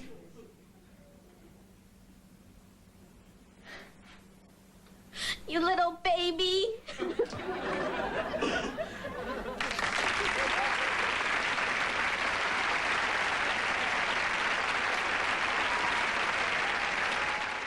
What are your thoughts? Comment, subscribe, like, share, and keep it locked for more content from Sepioscope. This history of distortion left scars. Cosby often reflected on how constant exposure to negative images, whether in media, classrooms, or casual conversation, can warp the self-image of a child. When you grow up never seeing yourself as a scholar, a builder, or a protagonist, you begin to question whether those roles are even meant for you, and that doubt, quietly planted, can grow into a kind of inherited invisibility. But Cosby didn't stop at critique. He responded with creation. With Fat Albert and The Cosby Show, he offered something revolutionary for their time. Black characters with depth, humor, warmth, and dignity. These weren't flawless portrayals, they were human ones.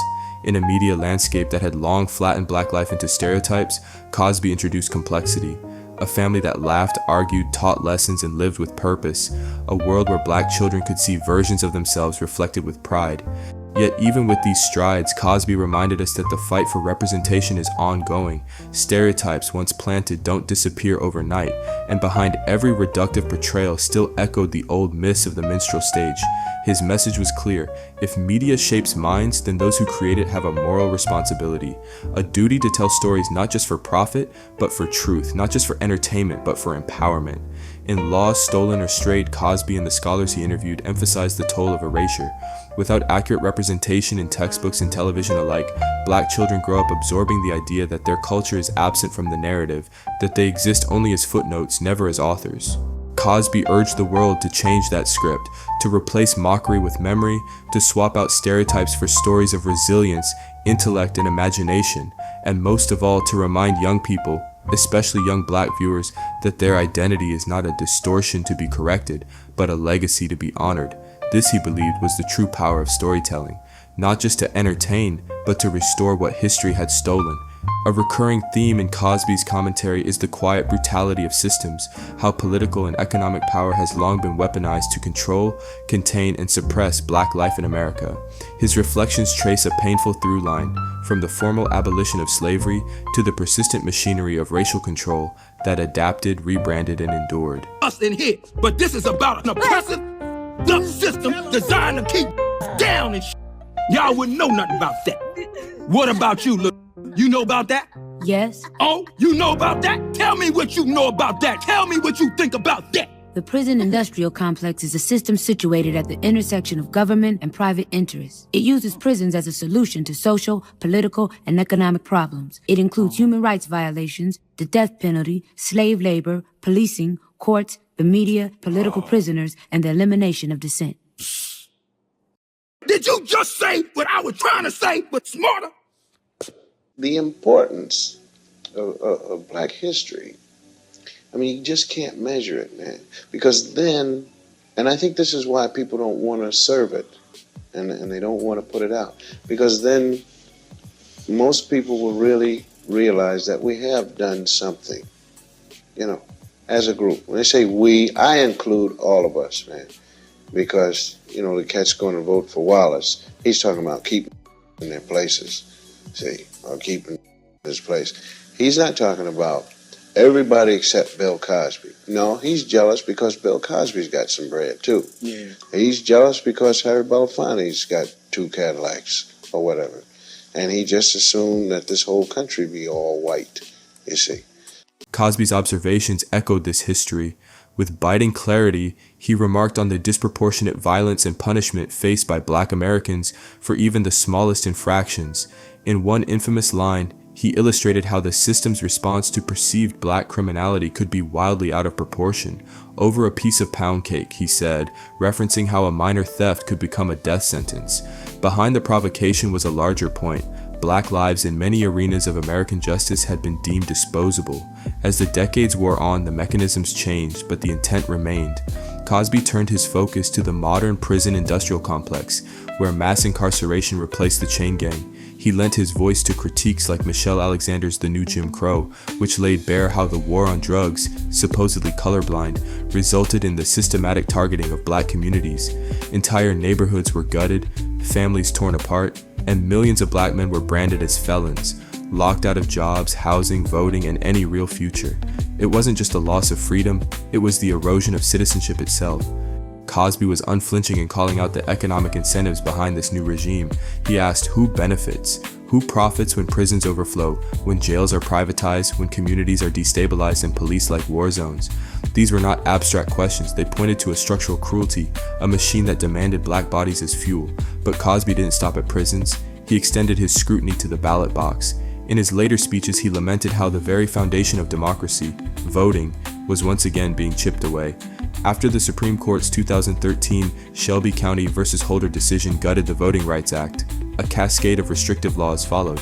States with deep histories of voter suppression immediately seized the chance to redraw districts, eliminate polling sites, and impose ID laws, all under the guise of election security.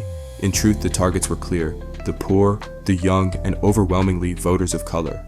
Cosby saw this not as isolated regression, but as part of a familiar pattern.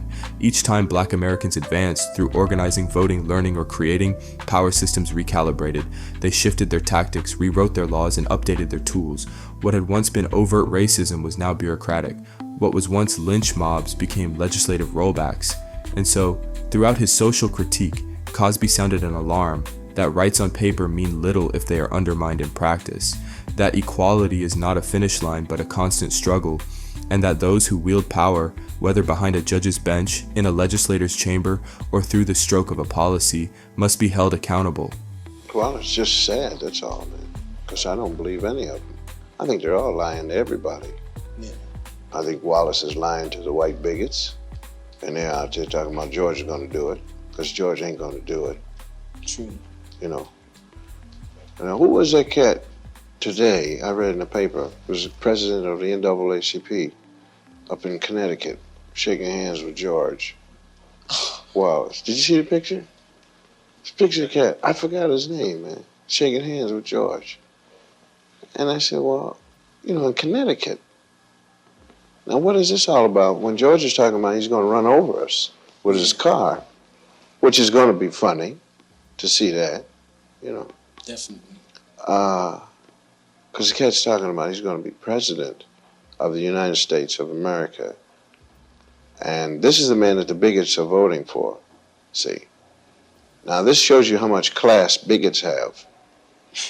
They're going to vote for a cat who's, George is going to just keep them in their place. How? George is going to run over them with his car, man. And I believe he's going to do that, you know, because George is cool. And he will run over them if they give any trouble. Nixon, I think, is a pathological liar.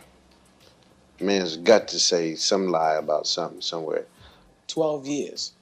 All I've read about are white people, you know. And now we're going to have this course, and this course is 20 weeks long. And you said all you can give us is 1 or 2 books by black authors because you don't think there are any other reputable black authors out there, you know. What is that to tell me, you know? It's the same thing all the other kids are going through in the schools. Because all they're being told is that, well, there's no one else out there that's really writing anything that's literature. They're writing a whole lot of garbage. You know? Sure. And like I suggested to him, Eldridge Cleaver, Soul on Ice. Well, he says that's not literature. He says just a whole lot of writing. You know? What about Man-Child in the Promised Land? There are an awful lot of white people who would really like to know. Maybe not so, you know, so much in the sense that they demand black history themselves, because they can't really be interested in it. I don't look for a white person to be so interested in something that has to do with black people, because he's not educated that way. He's not brought up that way. He lives in his own community. He goes to his own school. He dates his own women, except when he wants to slip out. and finds something interesting. The same way the black man slips out to find something interesting. But then there's a heavy-handed all-white treatment that just isn't fair, you see. Now, we talk about a book like Man-Child in the Promised Land. I mean, that was like my neighborhood. I mean, the same cats that he talked about, I had cats in my neighborhood the same way, with the gang fights and so forth and so on. Drugs, we never really came into contact with drugs the way Browning's book did, because most of the cats I hung out with, we were hitting the ball or chasing the ball or something like that. You know, I came into contact once with marijuana. It was a Thursday night dance. I think I was like 13 years old or something. Had on all of the hippest stuff, man. My pants way up, you know, the Daily News in my right pocket, had my Jeff on, and I was looking bad and smoking my father's Camel cigarettes, you know. And this cat came up to me and said, "Give me a light."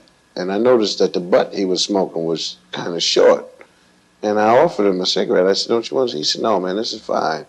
You know, and I put my cigarette up to his, and he made that noise, you know. And I shot out of there so fast, man. You know. But the importance of black history, I mean, you just can't measure it, man.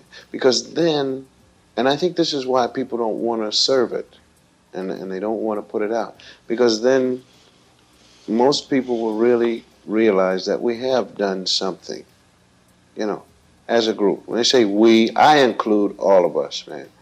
Because, you know, the cat's going to vote for Wallace. He's talking about keeping in their places, see, or keep in his place.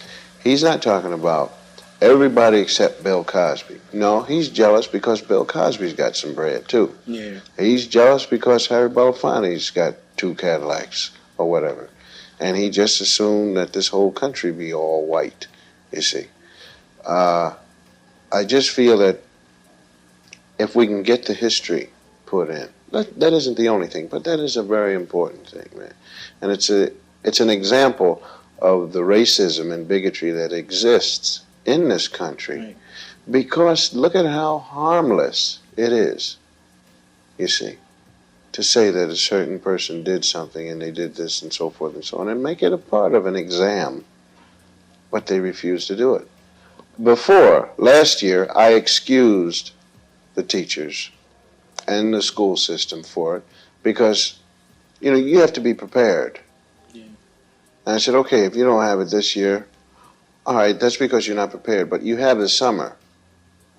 You know, go to your library, go to the reserve book room, read, find out, you know, black heroes in World War II, black heroes World War I, so forth and so on. Men who have invented things. The real black man who was with Lewis and Clark. Right. The cat who went to the North Pole, how much he did, so forth and so on. Let's get all this together, man. He tried to silence Bill Cosby because he was sharing truths they didn't want you to hear. Take a listen. This United States of America is a place where we've got to take another step. Black Americans have to take another step. And it's not an anti-white step. It's a step in a direction where we have to make sacrifices, monetary sacrifices. We have to give money so that we can build our own. You've heard this time and time again, but Martin Luther King says, "We shall overcome." Well, we have to move out of that period. We have to move on to we have overcome. And of course, that will make Martin smile.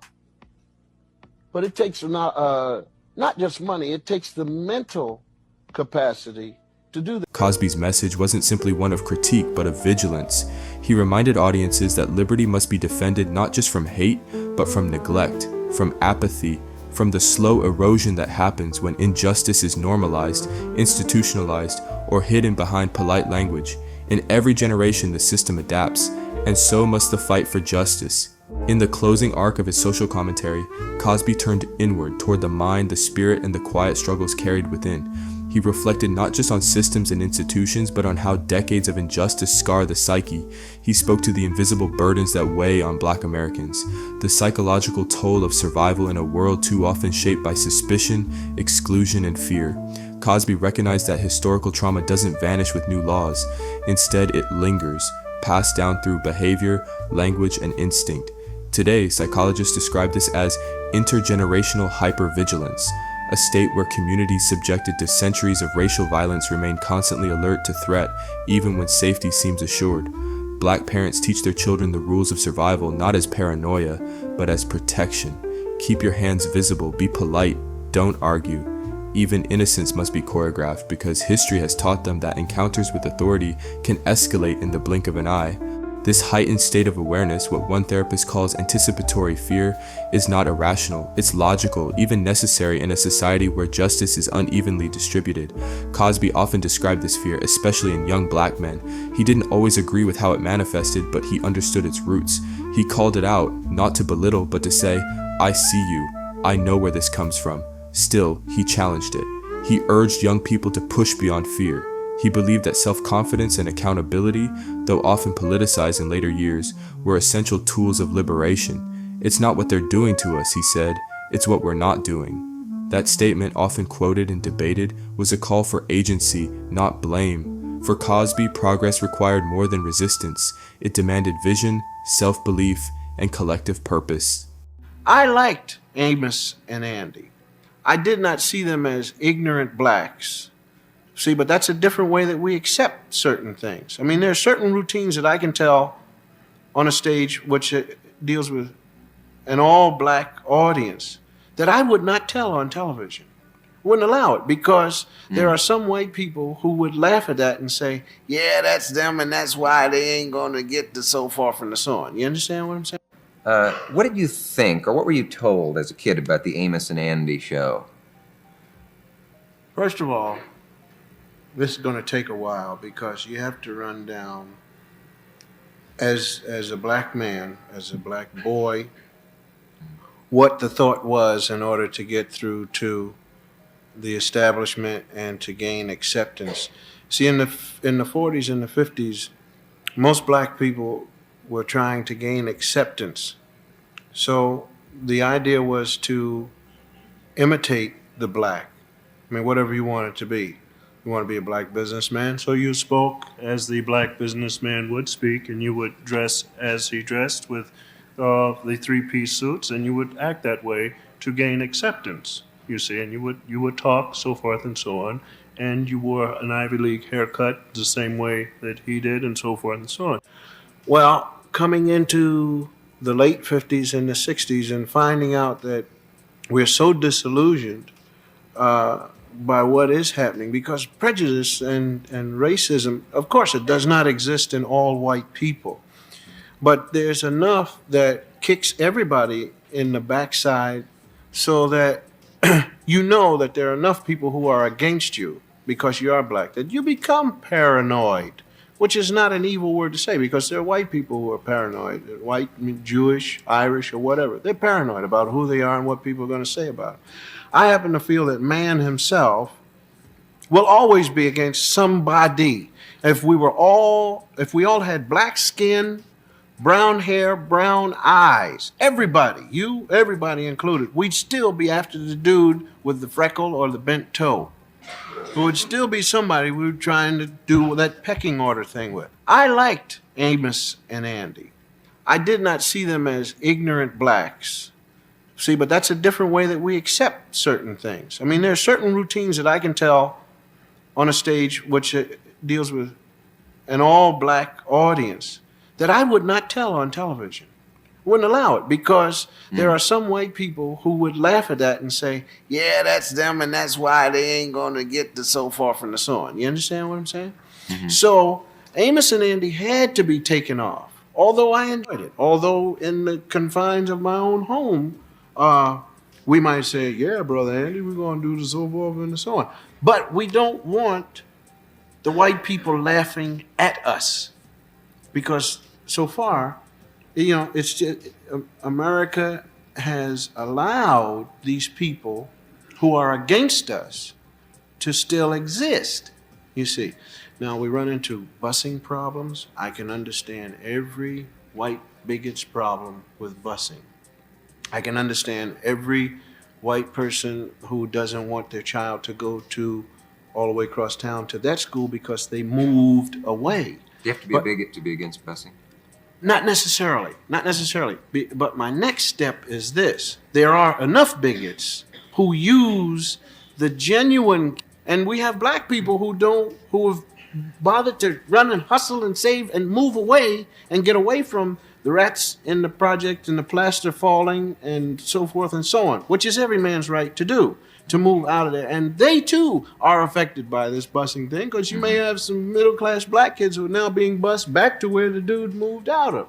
You understand? I'm not saying that these people have a right to. All I'm saying is that there is a solution to this, which the government itself has not made an effort or a step to take care of. So we all, I believe, are at each other's throats because the government has not laid down the laws of this land as far as the Constitution is concerned. We still put up with people like Wallace. We still listen to folks like an Agnew. And I really mean that, the things that he said about... No, wait a minute. I don't want you to clap for any of these things, because these are my thoughts, and I don't want you to take sides. I just want you to think about what I'm saying. For instance, the things that Mr. Agnew has said at times, if you weigh these things, you know what he's saying, and you know why he's popular in certain places. You know that when certain people argue about, well, they're taking up, there's no way that all of the black people can ever really get together as well as all of the white people can get together and go down and kill, so forth and so on. Ain't no way. I think it's the silliest thing in the world for somebody to get riled up because two black men show up with a gun and we're going to kill everybody. That's some kind of fantasy that you've laid out that you know in your heart it ain't going to exist. You tell me and prove to me that black people are violent and that they're going to take over, and I can open up the New York Daily News and show you white people who are killing their daughters, their husbands, their wives, their children, killing each other off. Well, if we put that in the paper and make it black and white, which is where the whole thing happens, it's in the paper. If a black man does something, it says, John Jones, black this, said black, black, black, and did the black, black. Now, if a white man does it, it isn't white man Jones, it's just a man. Nondescript, just a regular old raggedy man, went out, killed his two daughters and his wife, and shot himself. Now, if he does that, then everybody seems to just either sympathize with it or let it go out the window. But if a black man does it, then any white bigot can point his finger and say, see that? There they go again. Well, that isn't right. It isn't right. And it isn't right to try and let America go this way, because as a black man who is becoming a school teacher who is aiming to teach not only poor blacks but poor whites as well and treat everybody equally, I mean, I can't bring it upon myself to say, well, because I've suffered, and I'm going to kick this little white kid, and I'm going to step on him. Or somebody's mother comes up and says, Mr. Cosby, I enjoyed your show. Or for me to look at her and say, well, you're trash because I know all of your people. I don't live that way, and I try not to teach my children to live that way. Aha! But they are aware. They are aware of the feelings. They are aware of who they are. But it just isn't racially. So we have to take Amos and Andy off. We have to, at times, look at a Bill Cosby on I Spy from the late things and say, well, this guy doesn't have a girlfriend. He doesn't have this. He doesn't have that. So therefore, he is as. We have to ask for things that are black on TV because there are things that we don't see, you see. Now, in New York, it's much hipper than most places. You know, you can turn that dial quite a bit, man, on the cable TV and see quite a few black things going on. Sure, they're on at 1 in the morning or 2 in the morning or whatever. So what? Anyway, it is there, and it's moving a step higher. But by the same token, you can't really be white either. You sitting here, you can't really be white. You know, you're not really yourself. And yet, Cosby never stopped dreaming of equality. He envisioned a world where black identity would not be defined by trauma, but by dignity, where justice was not conditional, but consistent, where the question wasn't how to survive America, but how to thrive in it with full citizenship and full humanity. His critique was not a retreat into victimhood, but an assertion of value, a reminder that black Americans deserve not only rights, but recognition, not just safety, but respect. Echoing the moral vision of civil rights scholars like Michelle Alexander, Cosby's reflections affirmed the ultimate goal, to build a world where every human being is treated with dignity, compassion, and care. He did not offer a utopia, but he believed in what could be possible if truth was told and action followed. In the end, Cosby's commentary, however contested, serves as a mirror to America's unfinished story. Each theme he raised, from the erosion of the black family to the whitewashing of history, from economic injustice to cultural theft, and from educational neglect to psychological harm, forms part of a single woven narrative. His voice, at times stern, at times mournful, was not simply one of critique, it was one of conscience. The journey he outlined is not about blame, it is about clarity. About witnessing both the pain and the power of black history, about refusing to forget, and about recognizing that the fight for equity is not merely political, it is emotional, cultural, deeply human. In Cosby's vision, to reclaim black identity is not only to remember, it is to restore, to tell the stories that were lost, to heal the wounds that remain, and to lift up the brilliance, the survival, and the joy that has always existed in black life. This, perhaps more than anything, is what he hoped for. Not condemnation, but communion. Not despair, but direction. A future built not on amnesia, but on understanding, and a shared responsibility to make good on the promise of justice. Mostly black actors aren't playing the old stereotypes anymore. There are people who say they're playing a new stereotype. Sidney Poitier is always helping some little old ladies across the street, whether they want to go or not. Black people in this country got a bum deal for a long while. And it won't hurt much if we see a little of that now and then. Stanley Kramer has let us use some scenes from Guess Who's Coming to Dinner. And look at these and remember Birth of a Nation. This is the opening scene when Katherine Hutton was bringing Sidney home for the first time. This is Dr. Prentice, John, Miss Matilda Binks. Pleased to meet you, Miss Binks. I've certainly heard a great deal about you.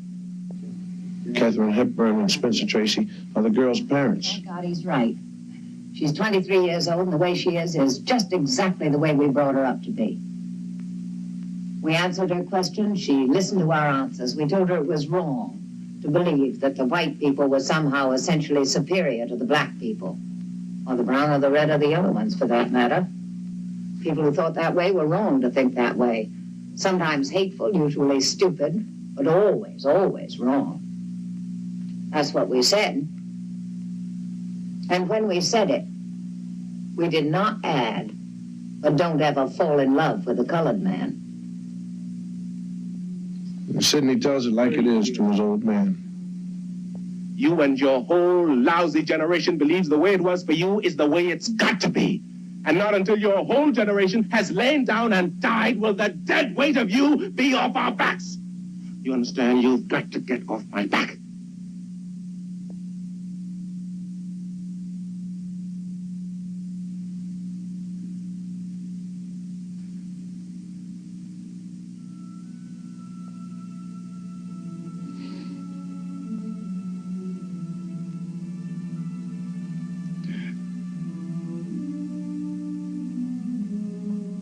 Dad, you're my father. I'm your son. I love you. I always have, and I always will. But you think of yourself as a colored man. I think of myself as a man.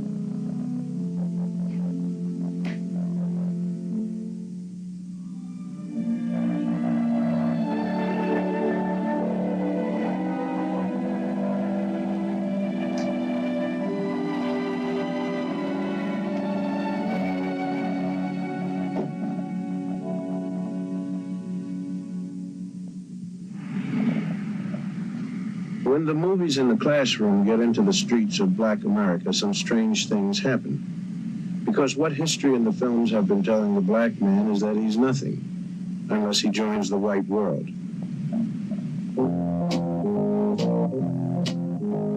The message used to read, black is nothing, white is beautiful. And for a long time, a lot of black cats spent their lives trying to be white. For instance, hair. Now, some people call straight hair good hair because it looks like white hair. Kinky hair is bad. The man on the right is having his hair cut naturally. The man on the left is having a processed job. What the barber is doing is applying harsh chemicals to his head so he'll have straight hair, like those movie stars had. It's a painful, long process that costs $6 and has to be looked after every couple of weeks. Now, these days, any young black man will find the whole process demeaning. I mean, it's out, even in the ghetto.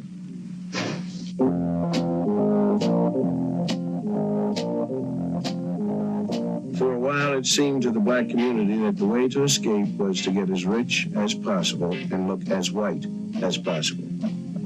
And as affluence came to some black people, all the lessons of history and all the lessons of the movies seemed to be make it on the white man's terms.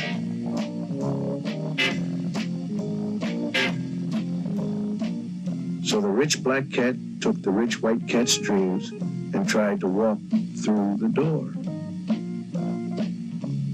I mean, today, many middle-class blacks have the education and the bread to buy everything the white man dreams. Every dream but one, getting into the center of the country. When you can't make it, you make up your own. A lot of black women think we ain't ever going to make it. There's a fallacy in this country that says that any man by his merits can make it. That is not true. Do not believe that. It is not true.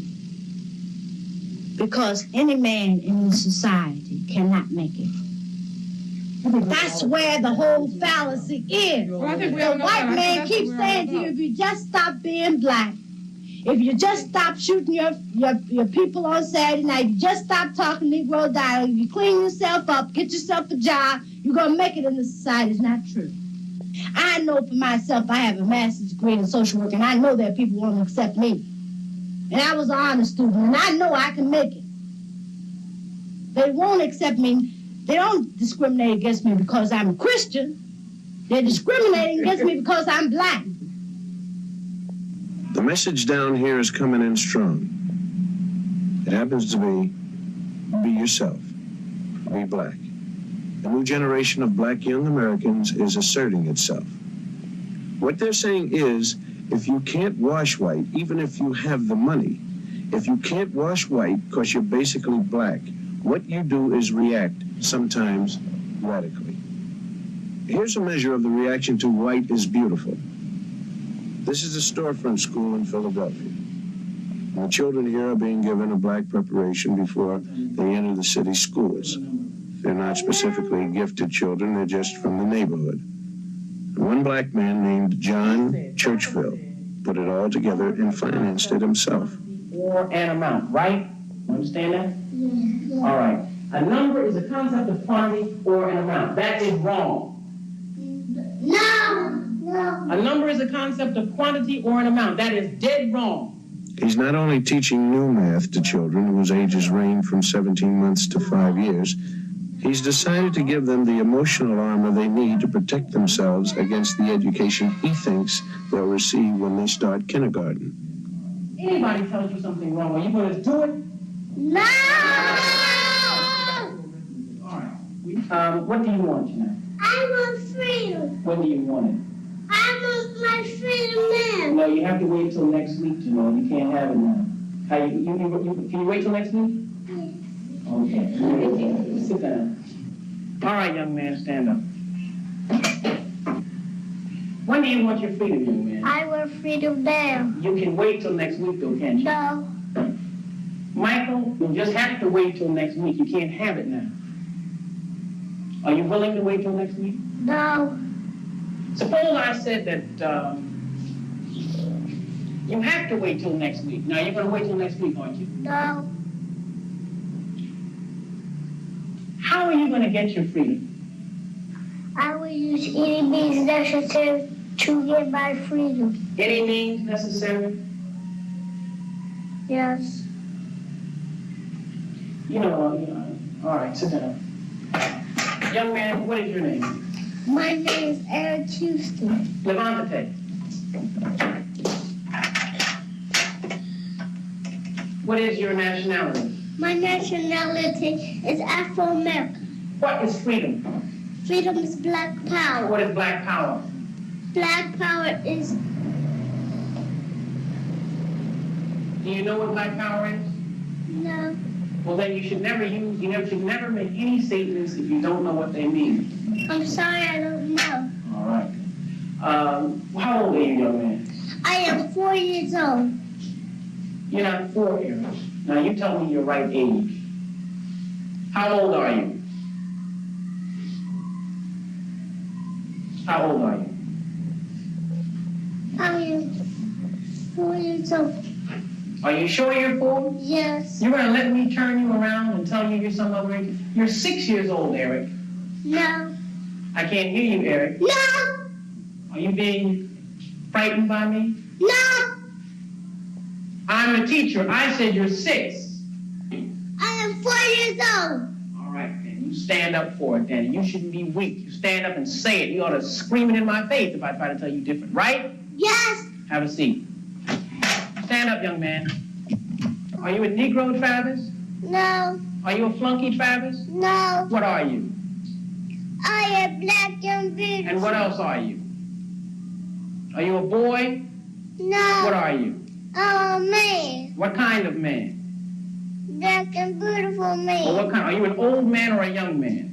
Young man. Very good. Very good. Are you going to let somebody just make you a boy? No. All right. Suppose I tell you something wrong, Travis. Are you going to do it? Yes. You're going to do something if I tell you when it's wrong? No. Have a seat, young man. Eric, you're going to be reasonable, aren't you? No. Come here.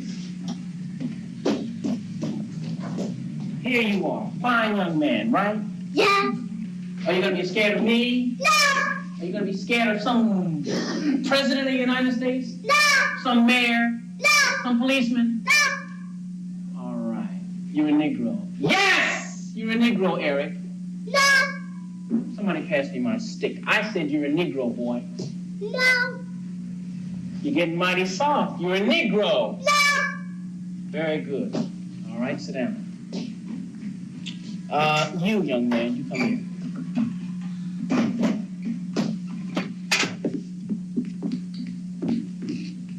Your nationality is American Negro. Yes. No. Your nationality... Now look, don't play with me. You're a Negro. No. I am your teacher. You are a Negro. No. Suppose I threatened to beat you, what would you say? Aren't you a Negro now? No. What are you? I'm black and beautiful. What is your nationality? My nationality is Afro-American. Suppose I had some money in my pocket. Suppose I gave you $1 to say that you are an American Negro. This is money now. Money talks. Money talks. This $1, and if you don't say it, you don't get it. You're an American Negro, aren't you? No. You won't have any money. You know you need money, don't you? Yeah. You need money to live, don't you? Yes. All right. All you have to say, Leon, is that you're an American Negro. Aren't you an American Negro? Are you an American Negro? No. What are you? I'm black and beautiful. What's your nationality? My nationality is Afro-American. Very good, man. Keep it up. Go sit down. You had to think about that a minute, didn't you? Yeah. All right. All right, everybody. What is your nationality? My nationality is Afro-American. Good. All right. What I did is what people are going to do to you in different ways when you get out of the school. They're not going to just come right up to you and give you $1, or say if you say that you're an if you say you're an American Negro, I'll give you $1. But they're going to be very nice to you, some of them, and they're going to try to, get you not to love black people.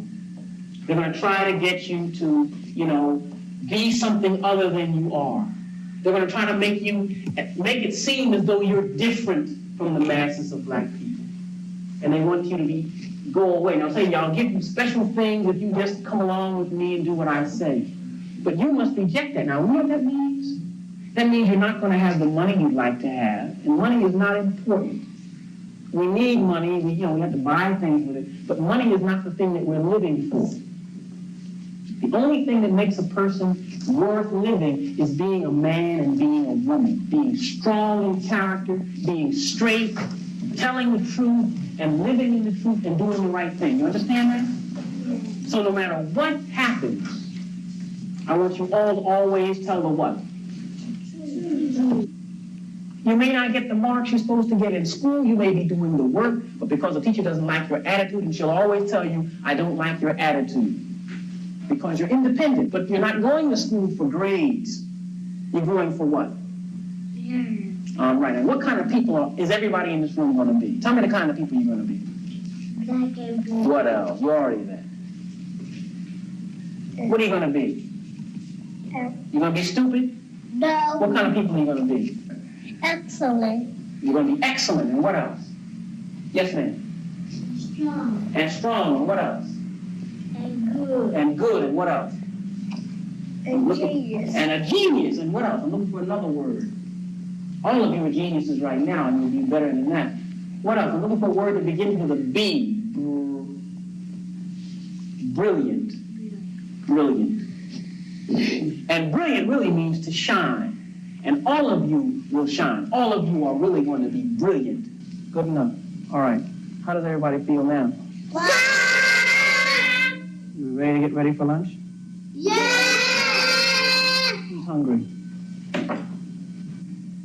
Well, it's kind of like brainwashing. Or is it? I mean, can you blame us for overcompensating? I mean, when you take the way black history got lost, stolen, or strayed, when you think about the kids drawing themselves without faces, and when you remember the fine actors who had to play baboons to make a buck, I guess you got to give us a sin of pride. Pride, hubris in the original Greek. It's 300 years we've been in this American melting pot, and we haven't been able to melt in yet, and that's a long wait. Listen, we've been trying all kinds of parts to make the American scene. We've been trying to play it straight and white, but it's been just bit parts. Now, from now on, we're going to play it black and American, because we're proud of both. Hubris. I'm Bill Cosby, and you take care of yourself.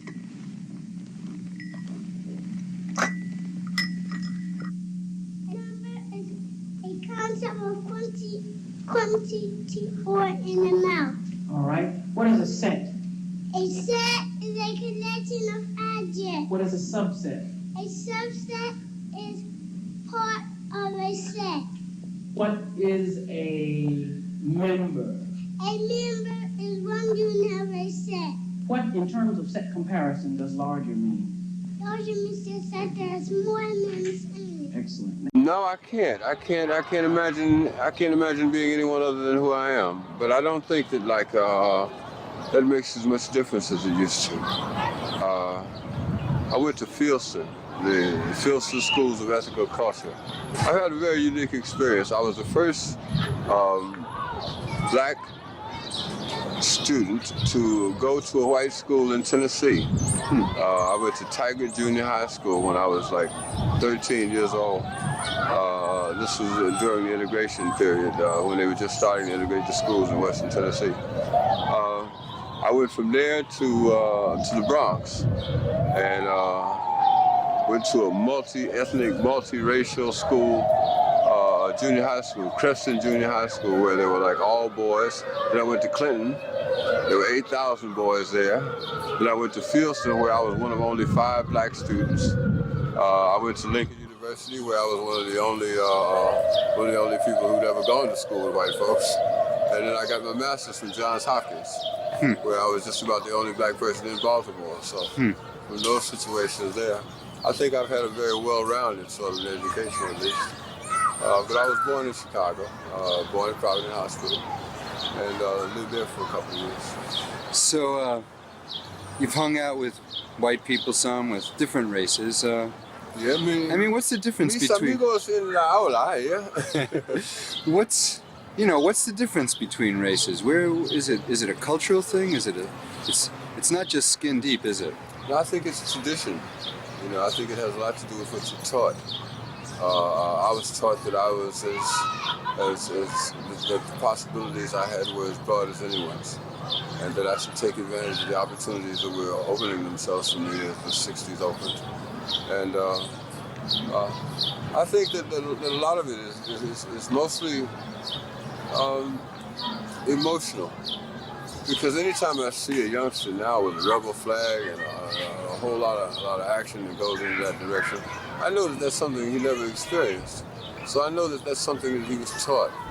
And I feel as though it's something that his parents were lacking in terms of their own culture, their own character, that makes that kind of thing happen.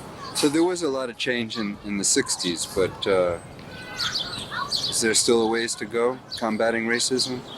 Oh yeah. I think that education is the biggest thing, and the most important thing. As music has done a lot. I think when the Beatles came over and said that they'd been listening to Ray Charles and B.B. King and those kind of people, that showed a lot of people that in other areas the home team is what's important. You see, when you're in France, the French people don't have those kind of hang-ups because they're home. I think that the fact that we're not Americans, that the Indians are the Americans here, that we're all foreigners in a sense, has kept a lot of alienation going on, and a lot of jealousy, a lot of inferiority, and a lot of complexes built up. Huh. And are you in touch with what's going on in the Native American movements? Or well, I've tried to be involved. Well, when we were in Arizona and in New Mexico, we met a lot of folks who were Native Americans and got involved with some of the programs they were doing, including Big Mountain. You tour around a lot, I guess. Yeah, we do a lot of touring. So the revolution wasn't televised in the 60s. Is it going to be televised in the 90s? Well, you know, the catchphrase, what that was all about, the revolution will not be televised, that was about the fact that the first change that takes place is in your mind. You have to change your mind before you change the way you live and the way you move. So when we said that the revolution will not be televised, we were saying that the thing that's going to change people is something that no one will ever be able to capture on film. It'll just be something that you see and all of a sudden you realize, I'm on the wrong page, or I'm on the right page, but I'm on the wrong note. And I've got to get in sync with everyone else to understand what's happening in this country. But I think that the black Americans have been the only real die-hard Americans here, because we're the only ones who've carried the process through the process. That everyone else has sort of like skipped stages. We're the ones who marched, we're the ones who carried the Bible, we're the ones who carried the flag, we're the ones who tried to go through the courts. And being born American didn't seem to matter. Because we were born Americans, but we still had to fight for what we were looking for. And we still had to go through those channels and those processes. And do you see the fight going on today? I see that it's necessary. I see that everything that they take to the Supreme Court is something that should have been decided ages ago, and they're trying to redecide it and readdress it because evidently the majority is not important when it comes to law. I think that the NAACP was the most important organization that they've had in this century, because of the way they attacked the system by taking it to the courts. Seems to be my life story. You haven't achieved what you started out to achieve, and that's self-determination. Still can't determine what we want to take off work and all that. Right. We still have self-determination, you know? So we're still not even represented in the country that we live in. You know what I'm saying? Like, right. Thing that has happened to you so far. Coming to the school. Coming to the school? Yeah, it's been. And what's that that we're looking at?